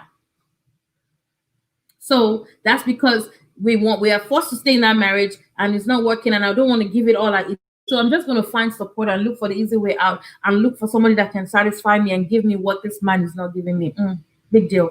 And thank God for social media. Thank God that you have access to more people. This is where I tell people, please, guys, Gone were the days when you're thinking, oh, my wife will not do this, my husband will not do this. You know why? We are now in a day where social media has exposed that your wife, that your husband to things that he was probably not, our fathers were not exposed to. Now he has access to women all over the world. Now she has access to women all over the world. Okay? So both of you have access to people over the world. Now, if you go in your inboxes, and I'm not lying, open your inboxes, your Facebook, your Instagram, there's a lot of hi, hello, hi that is there. Okay? Because people are out there looking for what? So please be prepared to give your marriage 100%. Don't try to look for the easy way out and think I'm going to quit anytime soon. The last thing I'm going to end with, guys, never stop dating. I'm a registered nurse and I call my patients over the phone. I'm into telephonic case management. So what I do is I consult with my patients over the phone. I called a patient recently. She was actually, I think, 78 years old. And I'm like, okay, can I call you on Wednesday? She's like, no, you know what, Sean, you cannot call me Wednesday. I said, why? She said, because that's the day at lunchtime. I said, no. She said, don't call me at 12 o'clock because at lunchtime every day, I go to my husband's job. My husband, I think, too, was 79 or something. He still works. She said, I take him lunch every day at work. I'm like, oh, really? She said, yes. I've been doing that since we were married, and I take him lunch every day. Oh, I go and sit with him, even if I don't take lunch. I go sit with him and have lunch with him every day. Okay, can I call you? She said, no, and please don't call on Wednesday evening because Wednesday evening is our date night. We have a date night once a week. How long have we done this for? For the past 50 years that we've been married. Wow. That hit me really hard. That must have taken conscious effort and decision on the part of both of them to say, you know what, let's keep dating each other. Because what happens is a lot of us date before marriage, and when we get married, like I said, life happens and who cares? It becomes monotonous. Always learn to remember, go into marriage and decide, I want to stop. I don't want to stop dating. Let's think about it. Let's discuss our dating options. Let's know that we want to go into marriage with a date in mind, with what we're going to do, the things that are going to work for us to keep this marriage going. All right. So that's it for the points. I could go on and on, but we're going to be here for the rest of the day. I'm just hoping that as we go on, we take time to think about these things. Don't worry about the pressure. If you're a single person who's here and you feel like, oh, Sister Sean, I'm not getting any younger, what's going on? There's some things you might need to tweak here and there. Don't let that pressure bother you so much. Keep working on yourself. Keep reminding God of his promises. And don't worry, at the right time, that woman, that man will find you. Thank you very much. Thank you so much, Sister SEUN Obajolu. Yes, sir. While you were delivering on this topic, we've got a lot of comments coming in, and I just wanted to draw your attention to some of these comments and see sir. if you can respond a little bit on them. Absolutely. Okay, so we have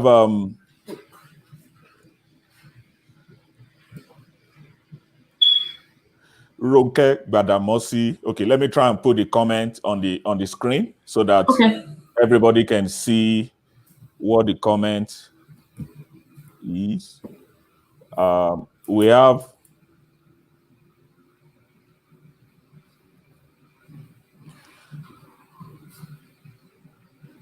Ronke Badamosi. She said, even the ones that ask you to be a stay-at-home mom, be wary, be financially independent. I guess Ronke was responding to that point you made about being financially strong before going into marriage. Do you want to comment on this? I will comment on that. And I understand where Sister Ronke is coming from. And I will try to balance it. This is why I said being financially sound, being able to cater for yourself before you go into that marriage is important, because there might be a point and a time where you will have to make a sacrifice for the family. And this is where being a stay-at-home mom comes into play. For someone like me, I well, I could not work for a few, so I had 2 children. But when it was time to go back and I started being able to work, I had to go to school and I was working full time and I had children under the age of 4, 2 children under the age of 4. I was able to balance that because of what I wanted to do. And I was married to somebody. I married somebody who was saying he wanted a woman that was going to be able to work, right? Now, you might have to make a sacrifice for your family. It depends on what works for your family. If your husband does say, you know what, you stay at home now and take care of the children, there must be something. Some men don't want their kids to go to babysitter, but no, it has to have a deadline. 1. And 2, if you're already financially strong, you have money in your account, you are financially okay, you will know that it's just a sacrifice for that time. And you still will not be too financially dependent on him at that time. And by the way, there are things you can do as a stay-at-home mom, by the way. Gone are the days when we say stay-at-home mom is an excuse for you not to make income. It's a lie. Gone are the days. There are a lot of things that you can do online and that you can make income while you're taking care of the kids at home. All right. Thank you so much, Sheung, for that response. Yes, we've got another comment from Moses Enajero. Moses said, love is all that matters, in my opinion, because it encompasses all. We can say emotional feelings alone or sexual feelings cannot sustain a marriage. Okay. Do you agree with Moses on this? All right, I'm going to respond to Mr. Moses, but I would like to use a part of the Bible, okay? I know we try not to be overly spiritual on here, but I try to use this. So let me read to you what the definition of love is, okay? Love is according to the Word of God. Love is patient. Love is kind. It does not envy. It does not boast. It is not proud. It is not rude. It is not self-seeking. It is not easily angered. It does not keep records of wrongs. Love does not delight in evil, but rejoices with the truth. Now, that's the definition. That's what the Bible. But how many people are actually capable of loving with all of that? Okay? How many people are actually capable? How many people as human, because we're human first before anything. So this is why I say, yeah, love is great. Love encompasses all, beautiful. But how many people are actually capable of loving as the Word of God has commanded? Which is why I said friendship will sustain your marriage. Love, you find out that love might not be able to. Yes, I understand his point about sexual feelings, emotional feelings. Yeah, they're all part of the thing. And I also disappoint you. There are some marriages that sex breaks it up. They love each other, but this sex thing breaks up that marriage. So that's also important. But yeah, I hope that answered that question. Okay. Another comment from Bebe J.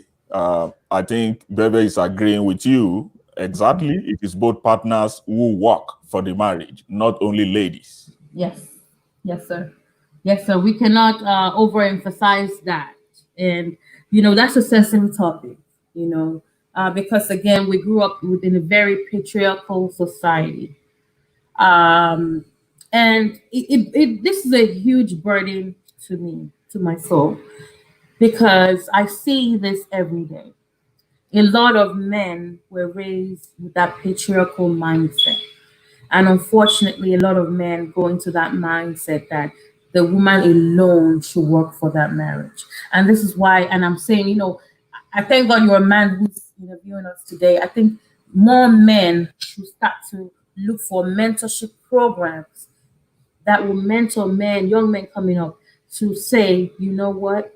Marriage is partnership. Marriage is both people. Don't put it on your wife alone. Don't feel like, yeah, it's married. Our mothers. A lot of men do this now. Say, but our mothers, what women are not accepting now, our mothers did it. Listen, because our mothers did it did not mean that they had a quality marriage. Many mothers, if you ask them, they'll say, I stayed for the kids. That's one harsh reality we have to come to terms with. Many of our mothers did not really have a fulfilled marriage. They stayed for the kids, but they did not really enjoy the quality of that marriage. We have another comment from Mr. Moses. This says, avoid selfish ego in a marriage. Yes, sir. It's a very disastrous virus that kills the union fast. God bless you, Ma, for this session. Thank you, sir. You're very welcome, sir. And I love that you mentioned ego and you actually buttressed it with the fact selfish ego. And I'm going somewhere with this. Men naturally have an ego. They are born with it. Even our male children, right from birth, it's inborn to have this male ego, this dominance. Maybe because God knows what he's doing, because I also believe so much in the fact that God had a design. So men are raised to protect, to make sure my family is okay. So they do have this ego, even amongst themselves. They want to protect that ego. So let's come as wives, have that understanding. It's very important. Have that understanding that men have this natural ego. Okay? It comes natural to the thing. You just have to know how to tend to it and how to make sure you're not bruising it on a regular. But it must not be selfish ego as a man. Because when it becomes selfish, it's that patriarchal mindset of I'm the boss, it's me, anything I say goes. It's going to destroy your union very, very fast. We have another comment from Mr. Foley Asiko. The question is, how do you become someone's true friend without loving them, though? Okay. Definitely love and friendship will definitely come hand in hand. That's not what I'm saying. I get that. But what I'm saying is, a lot of times we put love ahead of friendship. And I think, first, when you focus, love is there. I'm not saying love will not be there. But you have to sometimes learn to not allow that love thing. Because again, many of us say this word, love, I love you. What's so quick to say I love you? Many of you will meet somebody in 1 week and you're like, oh my God, I love you. Really? Really? Are you sure you really love that person? But when you take the time to become friends with them and get to know them, the love will grow gradually over time. And it becomes that kind of love that the Bible has commanded. You find that you're able to check a lot more boxes because nobody can fully check all the boxes. Let's not deceive ourselves. Okay? So you find that you're able to check a lot more boxes when it comes to that love. So that's why I'm trying to say that focus a little bit on friendship, trying to get to know one another. Yeah, love is there, but don't let love cloud your judgment and thinking and be, oh, love. Because, yeah, when it comes down to it, if we really look at it, if this love is really there, we will not have divorces. Honestly. We'll all stay there and say, we love them. No.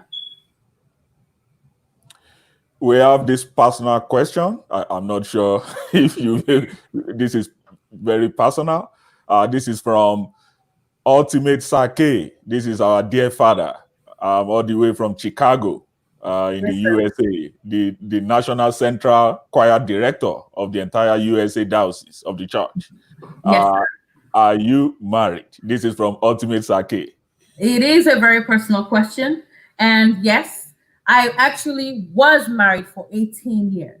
And I use was because we are at a point now where we are separated. Again, this is first time I'm actually saying this publicly, but out of just to be truthful and honest is why I'm coming out. We're separated now because we're trying to figure out things that we should have fixed, things that I should have known and I should have worked on, the signs we should have fixed. Because I'm not here to bash anybody or say anybody's perfect. We're currently away from each other, trying to figure things out. So yes, but I do have 18 years under the belt, 4 children. So, which is why this is passionate for me, and I'm here to talk about it from my experience. Again, this is probably going to come very shocking to a lot of people, and I do apologize if I'm going to hurt any feelings, but in all, because I have to be honest, and I was expecting that question, so I'm ready for it. Okay, thank you for responding to that. Another question from Mr. Foley Asiko. I don't think it's a question, actually. It's just a comment. I think we should learn to separate infatuation and lust from true love, which the Bible is talking about. So, Shem, if I want to ask you, what is infatuation and what is lust and what is true love? Infatuation is the same thing as infatuation. Is when it's an unhealthy kind of love. When you say, oh, I'm infatuated with this person, like you're not even logically reasoning, you're not reasoning, you're not thinking, you just feel like, oh God, I'm loved, I love this person, but it's not healthy. It's very unhealthy. Like you feel like, oh, my life, I cannot survive without this person. You want to call this person 20 times, 40 times a day. What are you doing? How are you doing? You can't even feel like you have a life outside of that. That is infatuation. You lose yourself trying to feel like, oh, I love this person. But again, all of this comes under the word love. Lust is when it's all about sexual satisfaction. I'm attracted to you sexually. All I want is sex. And yes, we have a lot of that now. I had a single sister who was reaching out to me yesterday. All they were introduced, but all the guy wanted to talk about was sex, sex, sex, sex, sex, how he loved her breast, how he loved her big butt. I'm not saying you should not love her breast and her big butt. But what I'm saying is when that becomes the main thing you're focused on, please, what happens when that big breast becomes smaller? Because we're not the children. What happens when the big butt is not there? What happens when those things are not be satisfied anymore? So that is lust. Lust is when you look at each other more based on the sexual desire. Okay, and then true love. True love is built over time. That's what I want to hammer here. True love, you can love a person, you can have feelings for a person. Let's just get it right. We can have, you meet somebody, does not mean, oh, you see them. I believe in love at first sight, but I don't believe that everybody has love at first sight. You can have feelings. You can say something that you like in someone that you might feel like you want to be with the person. And I believe also that you can now build on that love over time as you get to know the person, as you get to know their strengths, as you get to know their weaknesses. You know, again, it's those weaknesses that are not killing you as a person, because that's one thing, a lot of it that we're getting right now. I'm not saying there will not be weaknesses, but what is happening is the weaknesses are dominating and destroying the other person. And marriage is supposed to be two people coming together to build each other up and make yourselves valuable. But when your weakness is starting to demoralize the other person, is starting to devalue the other person, is making the other person feel less worthy, the other person is miserable, they are not happy, then you need to work on your weakness. And not say, oh yeah, it's all you gotta love me for me and love me for my weaknesses. No, that is very selfish. This is from Kenny George Taylor. Nowadays, it takes both partners. It takes both partners' effort to make marriage work. Do you agree? Yes, sir. I absolutely agree, and that's what I talked about also. Yes, it's gonna take marriage takes the effort of both. We come from I'm thank God that we have religious fathers or spiritual fathers who are listening to me, and I say that with all due respect. But yes, many a times we were raised in the culture where they will say, "Oh, the woman is the one that prays, the woman is the one that is that well, you go and stay on the mountain. Oh, your husband is cheating, just go and be praying. Oh, your husband is beating you, just go and be praying. Ask the woman of the house." But hey, what is happening is that woman will become overburdened. That woman she'll be weary. Have you seen have you ever been at a point in your life where you are so in so much pain and things of world is affecting you, cannot even pray. You don't even have the energy to pray. You cannot even connect spiritually. And then you're now saying a woman who you are beating up every day, a woman who you are never making happy, a woman who always feels like she's having to share you with other women all the time, she's weary. And then you're now saying, Koloma Gbadura, she will not be able to pray. She won't. So this is why both people have to come together. Both of you have to pray for your marriage. We need to start having more men stand up also and be the prayer leaders of the home. You are the leader after all. Many men want to be called the head of the home, but do you really have what it takes to be the head of the home? Do you call your family and say, children, my wife, come on, let's pray? And are we all leaving it to the woman, Abba? She will get tired. So yes, it should be both of you working on the marriage. We've also got some couple of comments. These are complimentary comments. This is from Sister Bukola Adeumi, responding to Sheye Matthew that this is my coach. Hey sis. I see you. This is also from Diana Agunbiade. You are a very good teacher and mentor. Thank you. I try. We all try. Thank you. Okay. Kenny John Taylor was responding to one of your comments that you eat the nail, sister. Thank you.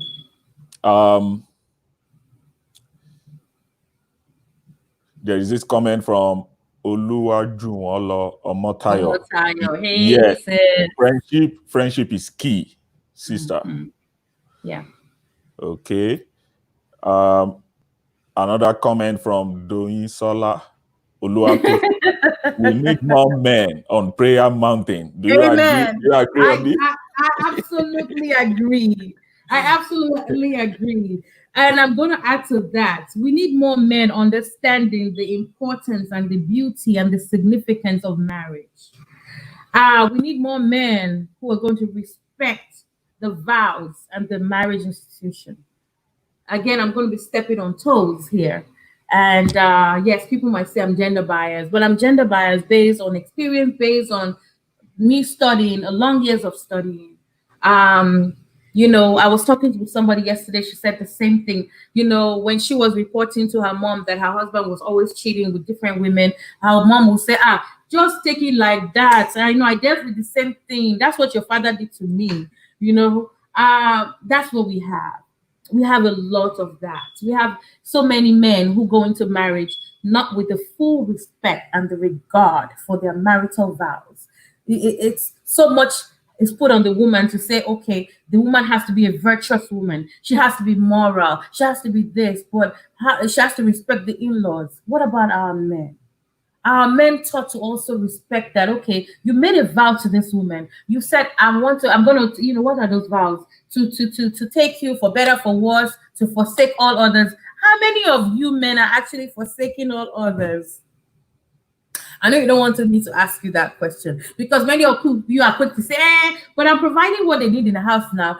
She doesn't see it and she doesn't feel it. So what exactly are you looking for or you getting on the outside from those other women that your wife cannot give to you? Are you actually questioning and asking what's that your behavior? What is it doing to the mindset and the self-esteem and the happiness and the joy and the peace of mind of that wife of yours? Is it all about you? I'm taking care of the financial responsibilities. At least when someone's school fees, I'm paying the children's school fees. It's more than that. So yes, we do need more men praying. We need more men actually being leaders. There's this thing, I believe strongly that the marriage institution needs a structure. That's my belief. I'm very feminist. I believe that women need to have equal opportunities when it comes to, economic, career, where we're being treated. But I also believe strongly that like every institution, the marriage institution deserves to have a structure to function. And how did God put it? The man is the head. I know a lot of my sisters don't agree with it, but that's the world we're in. But whether we know the man is the head, the woman is supposed to be the neck. What is that? Can the head function without the neck? No. If both of them are in alignment, they will function together. Have you seen somebody that has a head injury or neck injury? Would the head be able to function? No, they have to stabilize the neck for that head to be able to function. Okay, so yes, let's have that structure. But here's the deal: as a man, you are the head. Do you have what it takes to be the head? Do you have the leadership qualities to run your home? Are you doing what it takes? Are you respecting the values of that marriage? What are your children seeing? Are they seeing that you're constantly emotionally and verbally and physically abusing their mother? What are you setting down? Are you always irresponsible when it comes to financial taking care of the home? Are you always there? Or are you always at the beer parlor with your friends, drinking away? Do your children actually see the family dynamics of their home? Do you have what it takes to be a leader and be the man of the home? Again, I apologize if I'm stepping on any toes, but I have to say what it takes. Another comment before we begin to round up any moment from now. Another comment from Anulu Akpo. Your words are helping me in my new relationship and it's working out for good. Thank the Lord. And I pray that your relationship, and anybody here who is in a relationship, I pray that your relationship will continue to work for good. And this is where I have come to address this very important one.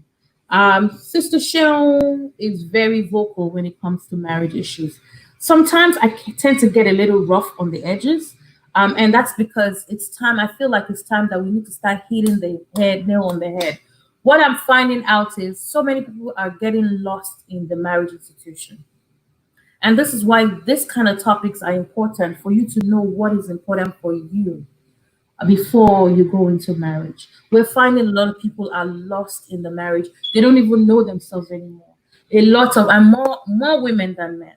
And I'm hearing Sister Sharon, I've lost myself in this marriage.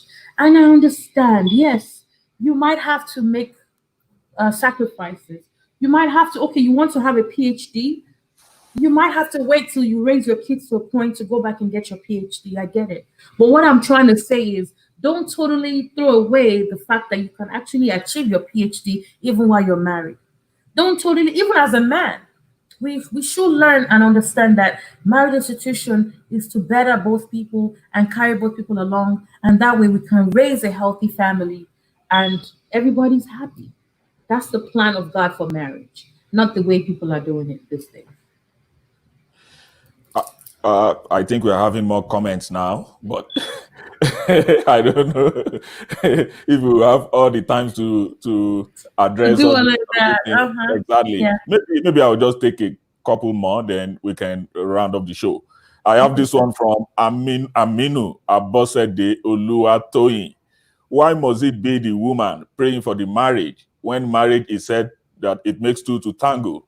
Sometimes the culture is partial.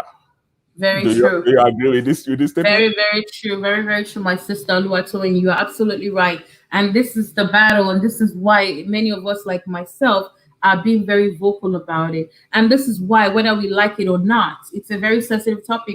This is why we're having a high rate of divorce now, because for many years, culture has made it that the woman alone should be the one to fight for the marriage. That's why they're going to push things like the war room. My brother, I love God. I'm very spiritual, but I don't like that movie War Room because again, it pushes that agenda of okay, only the woman, only the woman, only the woman. No, let's have a prayer altar as a couple. My brother, my fathers in the Lord who are watching this, we cannot stress this enough. We have so many mentorship programs right from when women are younger girls. They are raising us. She'll come. Let me teach you how to cook. Even my mom, he's helping raise my grandchildren, helps me out now. She'll say, okay, Bolaji, come and cook. Come, let's cook. When you get married, you're going to learn to cook. And my children will smile. Now the kids we have nowadays, my older daughter will say, Mom, Grandma, no, my husband better know how to cook too. That's the children we have nowadays, right? So, but that's how many of us were raised.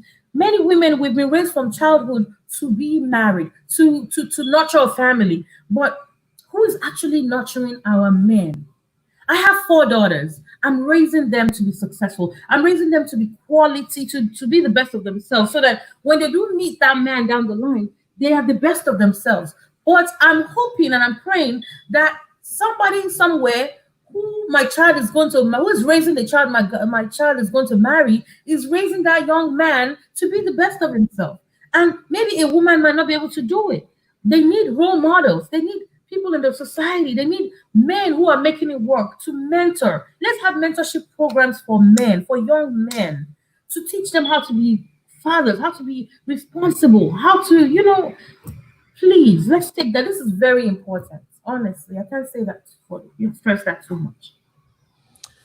This is from Kenny George Taylor. I think the men need to first erase the old saying of it is a man's world. Everybody matters in marriage. Absolutely. Everybody matters in the world. Everybody matters, and Sister Kenny is just buttressing what I've already addressed in the beginning, so I will not spend too much time on that. Yeah, if you go into marriage with that selfish ego, with that overt, zealous ego, thinking I'm the man. It's a man's world after all. You know what's happening? And I'm sorry to step on toes again, is gradually becoming a woman's world. Because what we are saying is, and it might be unhealthy, again, I don't want to offend women also. Women are revolting. Okay, and it might even be unhealthy, but they're revolting because they're trying to find a way. And yes, Western world, internet, all of this is giving more women voices, so they're revolting, and unfortunately some are even revolting negatively. So yeah, we need to understand that, okay, my wife is also important, she matters, she's of value, I need to carry her along, she's beautiful, she's everything to me, we need to make this work, we are partners in this together. Get away from that man's world. It's everybody's world this time. I'm sorry. Also, coming from Sister Runke, we need to raise our children different. Teach them from a young age to respect commitment. We need to be better than our parents by learning from their mistakes. Thank you. Thank you so much, Sister Ronke, for that. So there is this. Oh, okay. You wanted No, to go ahead. No, respond? go ahead. I can answer to both of them. Okay, there is this comment again from Temi Omoba, Sister Temi Omoba. What is your opinion on living with your husband's parents after marriage for no good reason from your supposed husband? What should the lady do in this situation? Okay, those two questions. I mean, Sister Ronke's question was not a question, it was a comment. Yes, we need to respect. She talked about one thing that I don't want to forget. Parents' mistakes. And I say, because even my mom is in the other room listening to me, and I don't know any other adults, that will be listening to me right now. And I'm not saying this to disrespect our parents in any way. I do beg you all, enjoy Jimmy, if I'm going to offend. I think that our parents did marriage wrong a little bit. I think that sometimes what we're seeing now and how marriages is run today, we are a reflection of our parents' mistakes. Why are they mistakes? Because I feel like the things that they should have addressed, that they should have fixed, and maybe they would have been able to iron out in marriage. No, they did not. They kept putting it as a marriage house is to you to learn lesson, blah blah blah. But they're supposed to address those things. Okay, you are telling me, mom, that that's the person I was speaking with 2 days ago. She said, yeah, her mom told her, I saw your father, he was sleeping with somebody, and I went to him and I dragged him. I said, come, let's go. And they went out to a party together after she saw that. You saw your husband with a woman sleeping with another woman. You still dragged him and you went for a party. Who does that? Without addressing the issue. But they looked at it like, that's the mindset, and that's how a lot of us were raised. And now we are in a world where many of us are saying, no, I cannot accept that.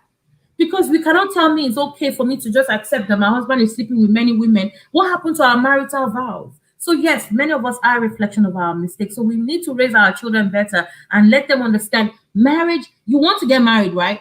Nobody's telling you it's going to be easy. You're going to be with this one person for the rest of your life. That's why you had your single days to do whatever you had to do. Now you're with this person. You are committed to this person. And you have to respect that commitment. And that goes for both parties. So thank you, Sister Runke, for that. Now to my sister who asked the question about what do I think about living in your parents' in-laws' house. I totally think that's a very, very wrong idea. It's a bad idea. It's a bad idea. In the sense that the Bible says, for this reason, a man shall leave his parents' home, and cleave with his wife. The Bible is as even commended that. I know we're not trying to go biblical, but I'm just expressing because again, the God is the foundation of marriage, right? So yes, the Bible has said that. I'm sure the Quran also has said its own thing. So if you have been told that you're going to leave your parents to cleave with your wife, why then do you now go bring your wife and then go and bring her back to your parents' house? Are you telling me that you're not man enough to actually be a man and man your wife? That's what you're trying to tell me. And what you're doing is you're making life very miserable and uncomfortable for your wife, because while you're supposed to be bonding with your wife, getting to know one another, because that alone is already complicated enough. You are two different people from two different backgrounds coming together with your own ideals, with your own mindset, with the way you were raised differently. You're coming together to understand one another under the same roof. That alone is complicated. Then you're now bringing that into your in-laws' house. Now what are you doing? You are comfortable because that's your husband's, that's your own house, but she's new to the family. Now she has to worry about dealing with all the other temperaments in the house, worrying about what will I say that will not offend my mother-in-law? What would I say that will not offend my father-in-law? What would I say? She's trying to look good in their eyes and look good in your eyes. That's a lot of pressure for her.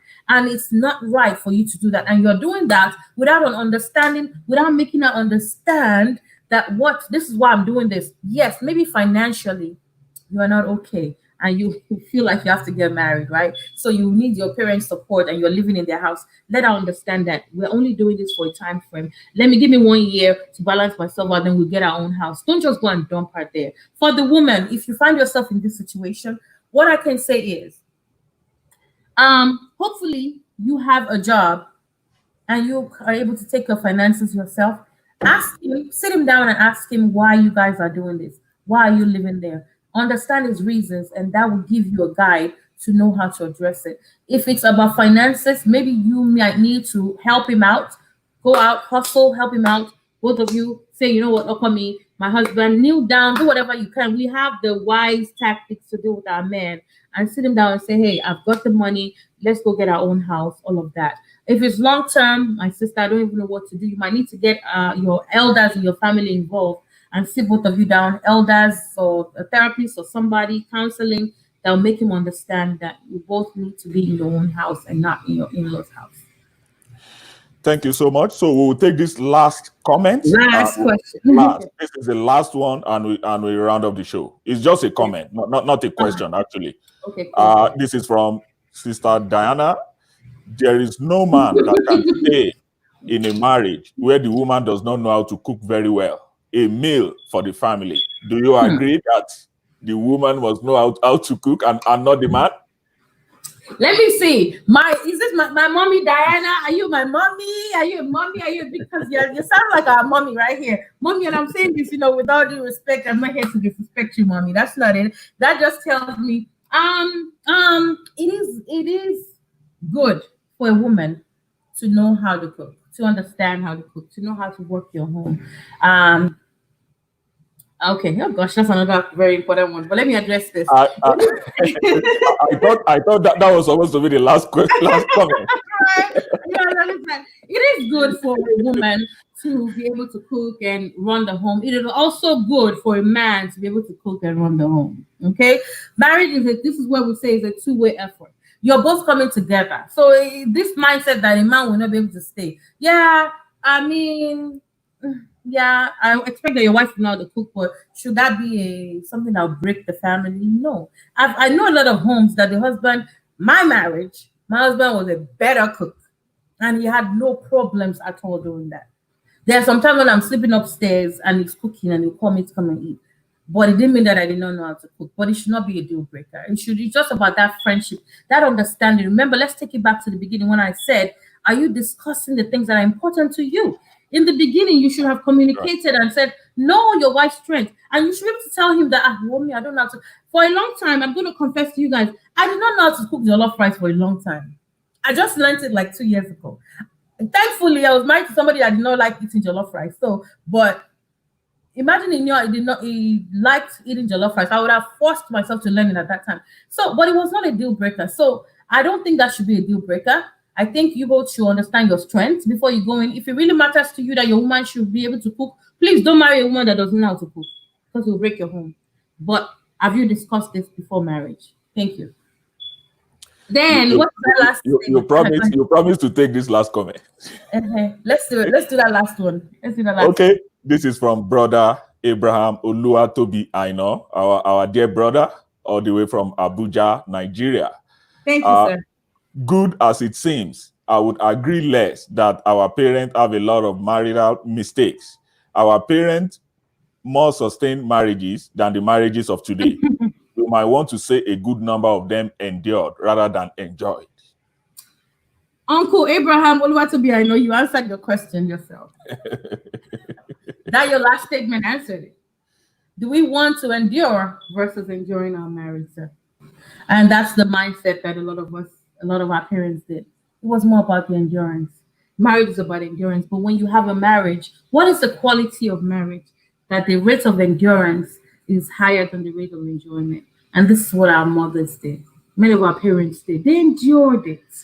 And this is why we're saying that it was more on against the women. Because again, like I said, why do you think our forefathers, 20 wives, 10 wives, 5 wives, because once one woman is giving them wahala like this, they go to another one. Oh, you want to marry it yet? Go there, fire with me, they marry another one. Because they find a way to find it. But that woman Bears the pain, bears the burden. She's told to she cannot go back home to her parents' house. We're saying, go back to your parents' husband's house and go and endure. What is the beauty in that? We want to change that because I'm not worried about our generation, honestly.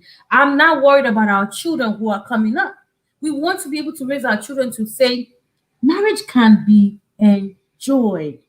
Marriage can be beautiful. We have people who are making it work, and the people that are making it work, what I'm seeing is that they are coming together as partnership. They are making each other's happiness their point of view. They are respecting each other. They're not just saying, okay, you know what, I'm a man of this house, I can do this. I'm the woman. We want to enjoy our marriage versus enduring it. I don't want to stay enduring a marriage for. How long can you expect somebody to endure a marriage for? You know, how long? And can I quickly add this, sir? Do you know why most of our mothers endured? Number one reason that they tell us is we're doing it for the kids. We're doing it for the kids. But guess what though? They are just continuing that cycle because they are raising kids to believe that okay, just stay and endure. But the children of nowadays, they are saying, "Mommy, don't stay for us. This is unhealthy for us. We don't want you to stay." One. Secondly, most of our mothers stayed because they were financially dependent on the man. They could not go anywhere. Okay, so many of them were forced to stay. They couldn't go anywhere. But do you know the world we're living right now? We have a lot of independent women. We have a lot of career women who are doing great. So you're not going to preach for that woman who's unhappy in her marriage and can financially sustain herself to endure. They will not. Let's not deceive ourselves. They will not. The worst thing, they will cut you guys off. They will not pick up your calls anymore. They will do what they have to do. So why can't we fix the foundation and make sure that everybody is living to enjoy their marriage versus enduring it? All right. Thank you so much, Thank Sister Shehu, for taking your time to be with us on today's edition of the platform. Thank you for having me. Personally, I've really learned a lot today from your presentation, and I can say as well that everybody did the same. So thank you so much for coming on the show today. We really thank you. Thank you so much for having me. It's been an honor. Thank you so much. All right. That is it for today's program, The Platform. And we thank every one of you that have joined us on the show today. But before we go, I would like to remind you that Celestial Conclave comes up today.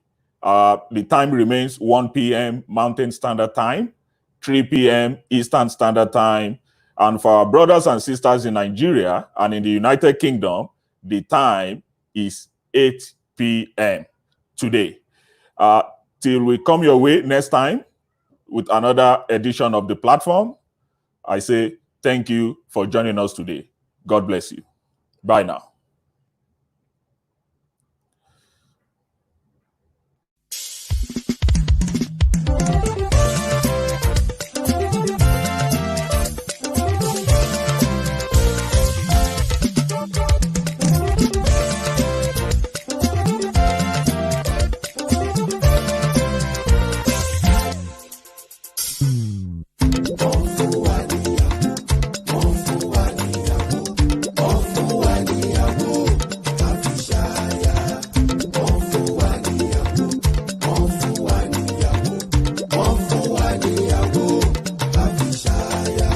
From the first time I see this oreke, now my body they make me wereke.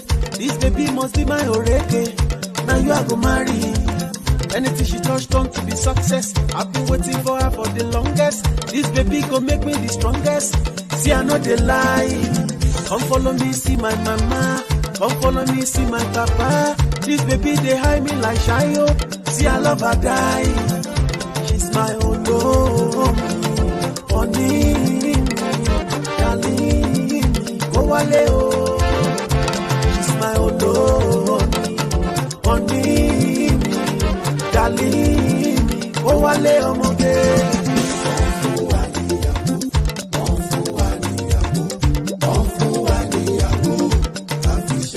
See me so, now me be this yo, now me day. Come, make you join me celebrate. Come make we jubilate. Make una no instigate. Any hour, now my wedding day. Come, make we join me celebrate. Make we jubilate. Make una no instigate any hour. Na my wedding day. Olúwa ló ṣe yìí fún wa. Àmì dúpẹ́ àmì ayọ̀. Ìyàwó tuntun lẹ́yìn. Olúwa ló ṣe yìí fún wa. Àmì dúpẹ́ àmì ayọ̀. Ìyàwó tuntun lẹ́yìn. Oh, she's my olómi. Honey, darling, ó wálé o. She's my olómi. Honey, darling, ó wálé ọmọdé.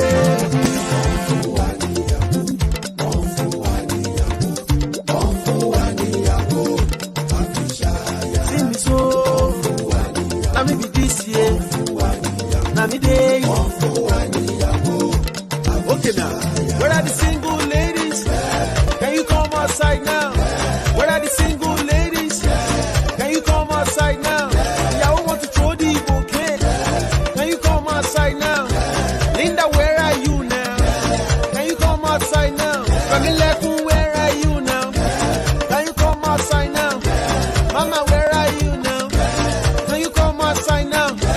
Vanessa, where are you now? Can you come outside now? Ada, where are you now? Can you come outside now?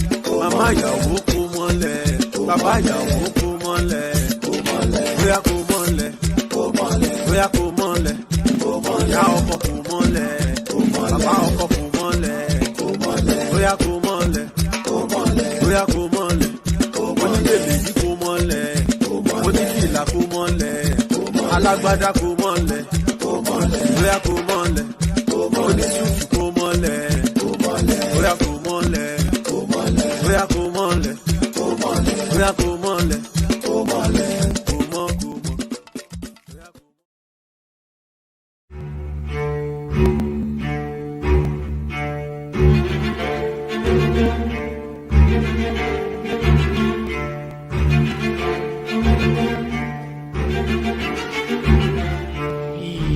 Ogójì ọdún sẹ́yìn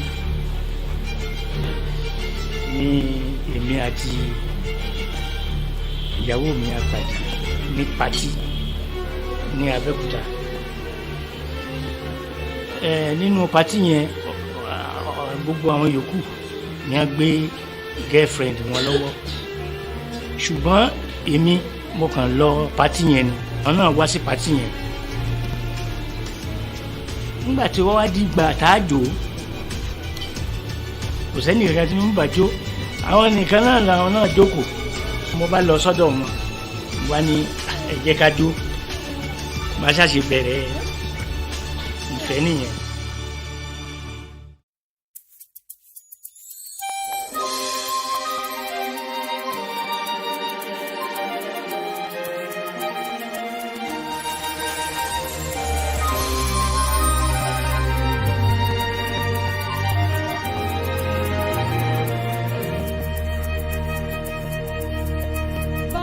Ṣòtítọ́ mo fẹ́ ọ tòótọ́, bá mi ṣòdodo mo fẹ́ ọ pẹ̀lú òdodo, bá mi ṣòtítọ́ olólùfẹ́ mo fẹ́ ọ tòótọ́, bá mi ṣòdodo mo fẹ́ ọ pẹ̀lú òdodo. Bọ́gìrì ò bá lanu aláǹgbá ò lè wo gírí, bọ́gìrì ò bá lanu aláǹgbá ò lè wo gírí. Ẹlẹ́dàá ló yàn wá papọ̀, èṣù kò níyàwó. Ìfẹ́ bí èjì òwúrọ̀ látàgbàlá Elédùmarè ló ti ṣẹ wá. Ìfẹ́ tó tòrò mínímíní tábà wọn ayé kan ò lè bàjẹ́ o. Olólùfẹ́ fẹ́ràn mi láìṣẹ̀ tán. Ìfẹ́ bí èjì òwúrọ̀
èjì òwúrọ̀ látàgbàlá Elédùmarè ló ti ṣẹ wá.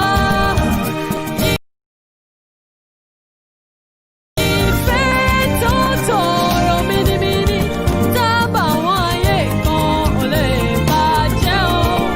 Olólùfẹ́ fẹ́ràn mi láì ṣẹ̀san.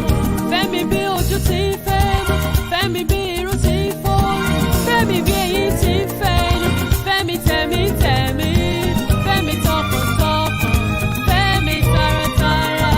Olólùfẹ́ fẹ́ràn mi láì ṣẹ̀tàn. A máa lówó lọ́wọ́, a máa bímọ lémọ, a máa ṣayọ̀ máyọ̀, a máa ṣọlá mọ́lá, ká ṣàmúfẹ́ Elédùmarè ṣẹ láì ṣẹ̀tàn. Ìfẹ́ bí èjì òwúrọ̀ látàgbàlá Elédùmarè ló ti ṣẹ wá. Ìfẹ́ tó tòrò mínímíní dábàá àwọn ayé kan kò lè bàjẹ́ o.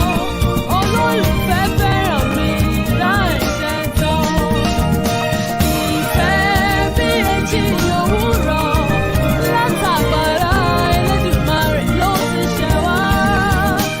Ìfẹ́ tó tòrò mínímíní dábàá àwọn ayé kan kò lè bàjẹ́ o. Olólùfẹ́ fẹ́ràn mi. Gbàmọ̀ràn mi, olólùfẹ́ mi, olùrànlọ́wọ́ la fi mí ṣe fún ọ látọ̀run wá. Fèsì sọ́mọ̀ràn mi, àyànmọ́ owó jọra wọn. Olùrànlọ́wọ́ la fi mí ṣe fún ọ látọ̀run wá. Kájọ rìn káṣọ̀gọ́, orúkọ Ọlọ́run. Alábàárìn la fi mí ṣe fún ọ látọ̀run wá. Mọ́kàn kúrò nínú asán ayé, ẹ̀tàn dáhùn kankan fún ni. Ìfẹ́ àtọpẹ́ ló lè mú àlàyé já láì lábàwọ́n. Mọ́kàn kúrò nínú asán ayé, ẹ̀tàn dáhùn kankan fún ni. Ìfẹ́ àtọpẹ́ ló lè mú àlàyé já láì lábàwọ́n. Ìfẹ́ bí èjì òwúrọ̀ látàgbàlá Elédùmarè ló ti ṣẹ wá. Ìfẹ́ tó tòrò mínímíní dábàá àwọn ayé kan kò lè bàjẹ́ o. Olólùfẹ́ fẹ́ràn mi láì ṣẹ̀tàn. Ìfẹ́ bí èjì òwúrọ̀ látàgbàlá Elédùmarè ló ti ṣẹ wá. Ìfẹ́ tó tòrò mínímíní dábàá àwọn ayé kan kò lè bàjẹ́ o. Olólùfẹ́ fẹ́ràn mi láì ṣẹ̀tàn. Dúró tì mí o, olólùfẹ́. Ìfẹ́ tí kò lábùkù ni kò bá mi lọ. Dúró tì mí o, olólùfẹ́. Ìfẹ́ tí kò lẹ́tàn rárá ni kò bá mi lọ. Dúró tì mí o, olólùfẹ́. Ìfẹ́ tí kò lábùkù ni kò bá mi lọ. Dúró tì mí o, olólùfẹ́. Ìfẹ́ tí kò lábùkù ni kò bá mi lọ. Dúró tì mí o, olólùfẹ́. Ìfẹ́ tí kò lábùkù ni kò bá mi lọ.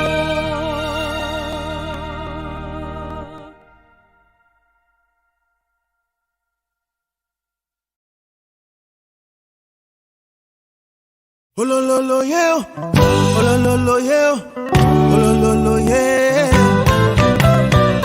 olololo yeah, olololo yeah, olololo yeah. My beautiful baby, oh, You're the apple of my eye. Sugar in my tea. Joy of my life. baby oku, baby oku. You're the apple of my eye. Sugar in my tea. The joy of my life. It's your wedding day. Money they dance for me. Oh, dance for me. Baby, dance for me. It's your wedding day. Money they dance for me. Oh, dance for me. Baby, dance for me. It's your happy day. Baby, they dance for me. Oh, dance for me. Baby, dance for me. It's your happy day. Baby, they dance for me. Oh, dance for me. Baby, dance for me. Baby, baby, oh, it's your wedding day. It's your wedding day. Oh baby, oh baby. Baby, baby, oh. It's your joyful day. It's your joyful day. No sorrow. Yeah, yeah. We are all my best. Show everybody your FBC. Let them know you're married forever, forever, forever. Bye bye to mommy and daddy, yo. Uncle, cousin and auntie, yo. You are done with your lover, oh. You are the apple of my eye. You are my tea. Love my life. Baby, uncle, baby, uncle. You are the apple of my eye. You are my tea. Love my life. It's your wedding day. It's your wedding day. Dance for me. Dance for me. Oh, dance for me. Baby, dance for me. It's your wedding day. Dance for me. Dance for me. Oh, dance for me. Yeah, yeah. Dance for me. It's your happy day. It's your happy day. Dance for me. Dance for me. Oh, dance for me. Dance for me. Baby, dance for me. It's your happy day. It's your happy day. Dance for me. Dance for me. Oh, dance for me. Yeah, yeah, yeah, yeah. Oh yeah, baby. Dance to the left, oh. Dance to the right, oh. Yeah, why go down low? Oh yeah, baby, oh. Dance to the left, oh. Yeah, baby, oh. Dance to the right, oh. Yeah, why go down low? Oh yeah, baby, dance to the left, oh. Dance to the right, oh. Yeah, why go down low? Dance to the left, oh. Dance to the right, oh. Yeah, why go down low? Hey, Fujo, dance to the left, oh. Dance to the right, oh. Bọ̀bọ̀ tí ó láyà. Ẹ lọ wáyà fẹ́. Ẹ lọ wáyà fẹ́. Bọ̀bọ̀ tí ó láyà o. Ẹ lọ wáyà fẹ́. Ẹ lọ wáyà fẹ́ o. Ẹ lọ wáyà fẹ́. Pàdé mi tí ó láyà o. Ẹ lọ wáyà fẹ́. Ẹ lọ wáyà fẹ́ o. Ẹ lọ wáyà fẹ́. Ẹyẹ máa gbá bọ́ kiri ojúlé mọ́ fọ́bẹ̀. Ẹ lọ wáyà fẹ́. Ẹ lọ wáyà fẹ́ títí lé o. Ẹ lọ wáyà fẹ́. Ó dáná bèbí tí ó lọ́kọ o. Ẹ lọ wọ́kọ̀ fẹ́.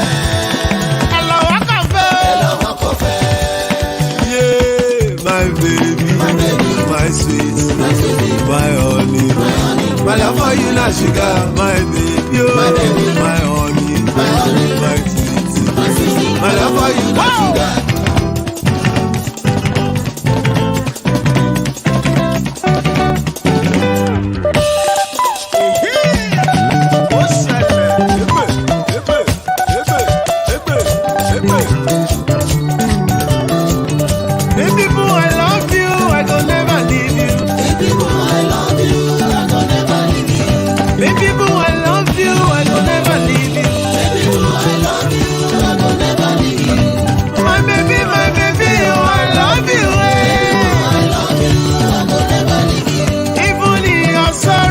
Beside you. Baby, no, I love you. I will never leave you. If na house you want, come to Banana Island. Baby, no, I love you. I will never leave you. If na car you want, I go buy Bugatti. Baby, no, I love you. I will never leave you. Baby, oh, baby, oh, baby, oh. Baby, no, I love you. I will never leave you. Orange, orange, orange, me, oh. Baby, no, I love you. Ọjà mi, ọjà mi.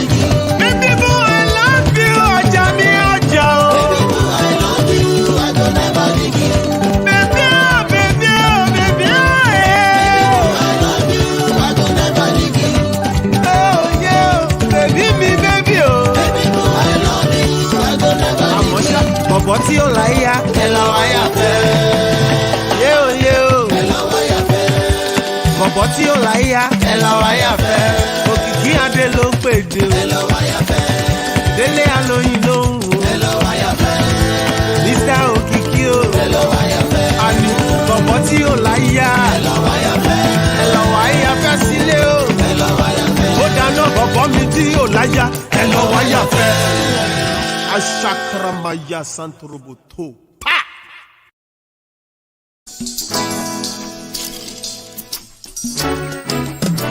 Follow me, only tèmi, ọ̀rẹ́ mi, olólùfẹ́.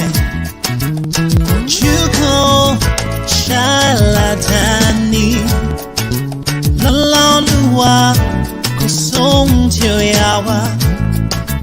Follow me, only tèmi, ọ̀rẹ́ mi, olólùfẹ́. Ojú kan ládàá torí ẹni. lọ́láolúwa kò sóhun tí ó yà wá. Mo rohun tó dùn, mo rẹ́ni kejì mi. Gírígírí ló ń ṣe mí, got butterflies in my belly. Kórè kò sùn kò jẹ́ kó mọ̀, ẹ má bá wí o. Ọ̀rọ̀ ìfẹ́ láyé bí àdánwò ni. Irú ọmọ tí mo fẹ́, wọ́n bẹ lára rẹ̀. Bèbí gbórúkọ mi, ó bá ẹlẹ́wà mu. Mo fẹ́ bá ẹ darúgbó, mo fẹ́ bá ẹ dalẹ̀. Ìwọ ni mo fẹ́ máa jírí lójoojúmọ́ ayé mi. Olómi, sweetheart, ó ní tèmi. Ọ̀rẹ́ mi, olólùfẹ́, ojú kan ṣàlàtàní. Lọ́lá Olúwa kò sóhun tí ó yà wá. Olómi, ó ní tèmi. Ọ̀rẹ́ mi, olólùfẹ́, ojú kan ṣàlàtàní ẹni. Lọ́lá Olúwa kò sóhun tí ó yà wá. I found a good thing, baby from above. I got that feeling, the tender touch of love. After so long, a boyfriend want me leave. Now that you're here, I see the difference so clear. You are the spark that brightens up my world. I'm gonna give this all I know to keep you as my own. Sorry, mo fẹ́ bá ẹ darúgbó, mo fẹ́ bá ẹ dalẹ̀. Ìwọ ni mo fẹ́ máa jírí lójoojúmọ́ ayé mi.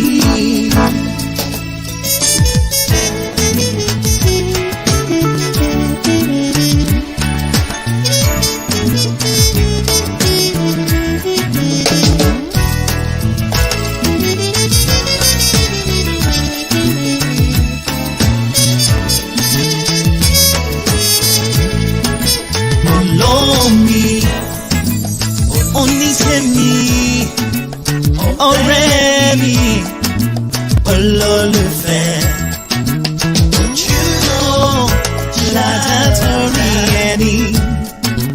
Lọ́lá Olúwa kò sóhun tí ó yà wá.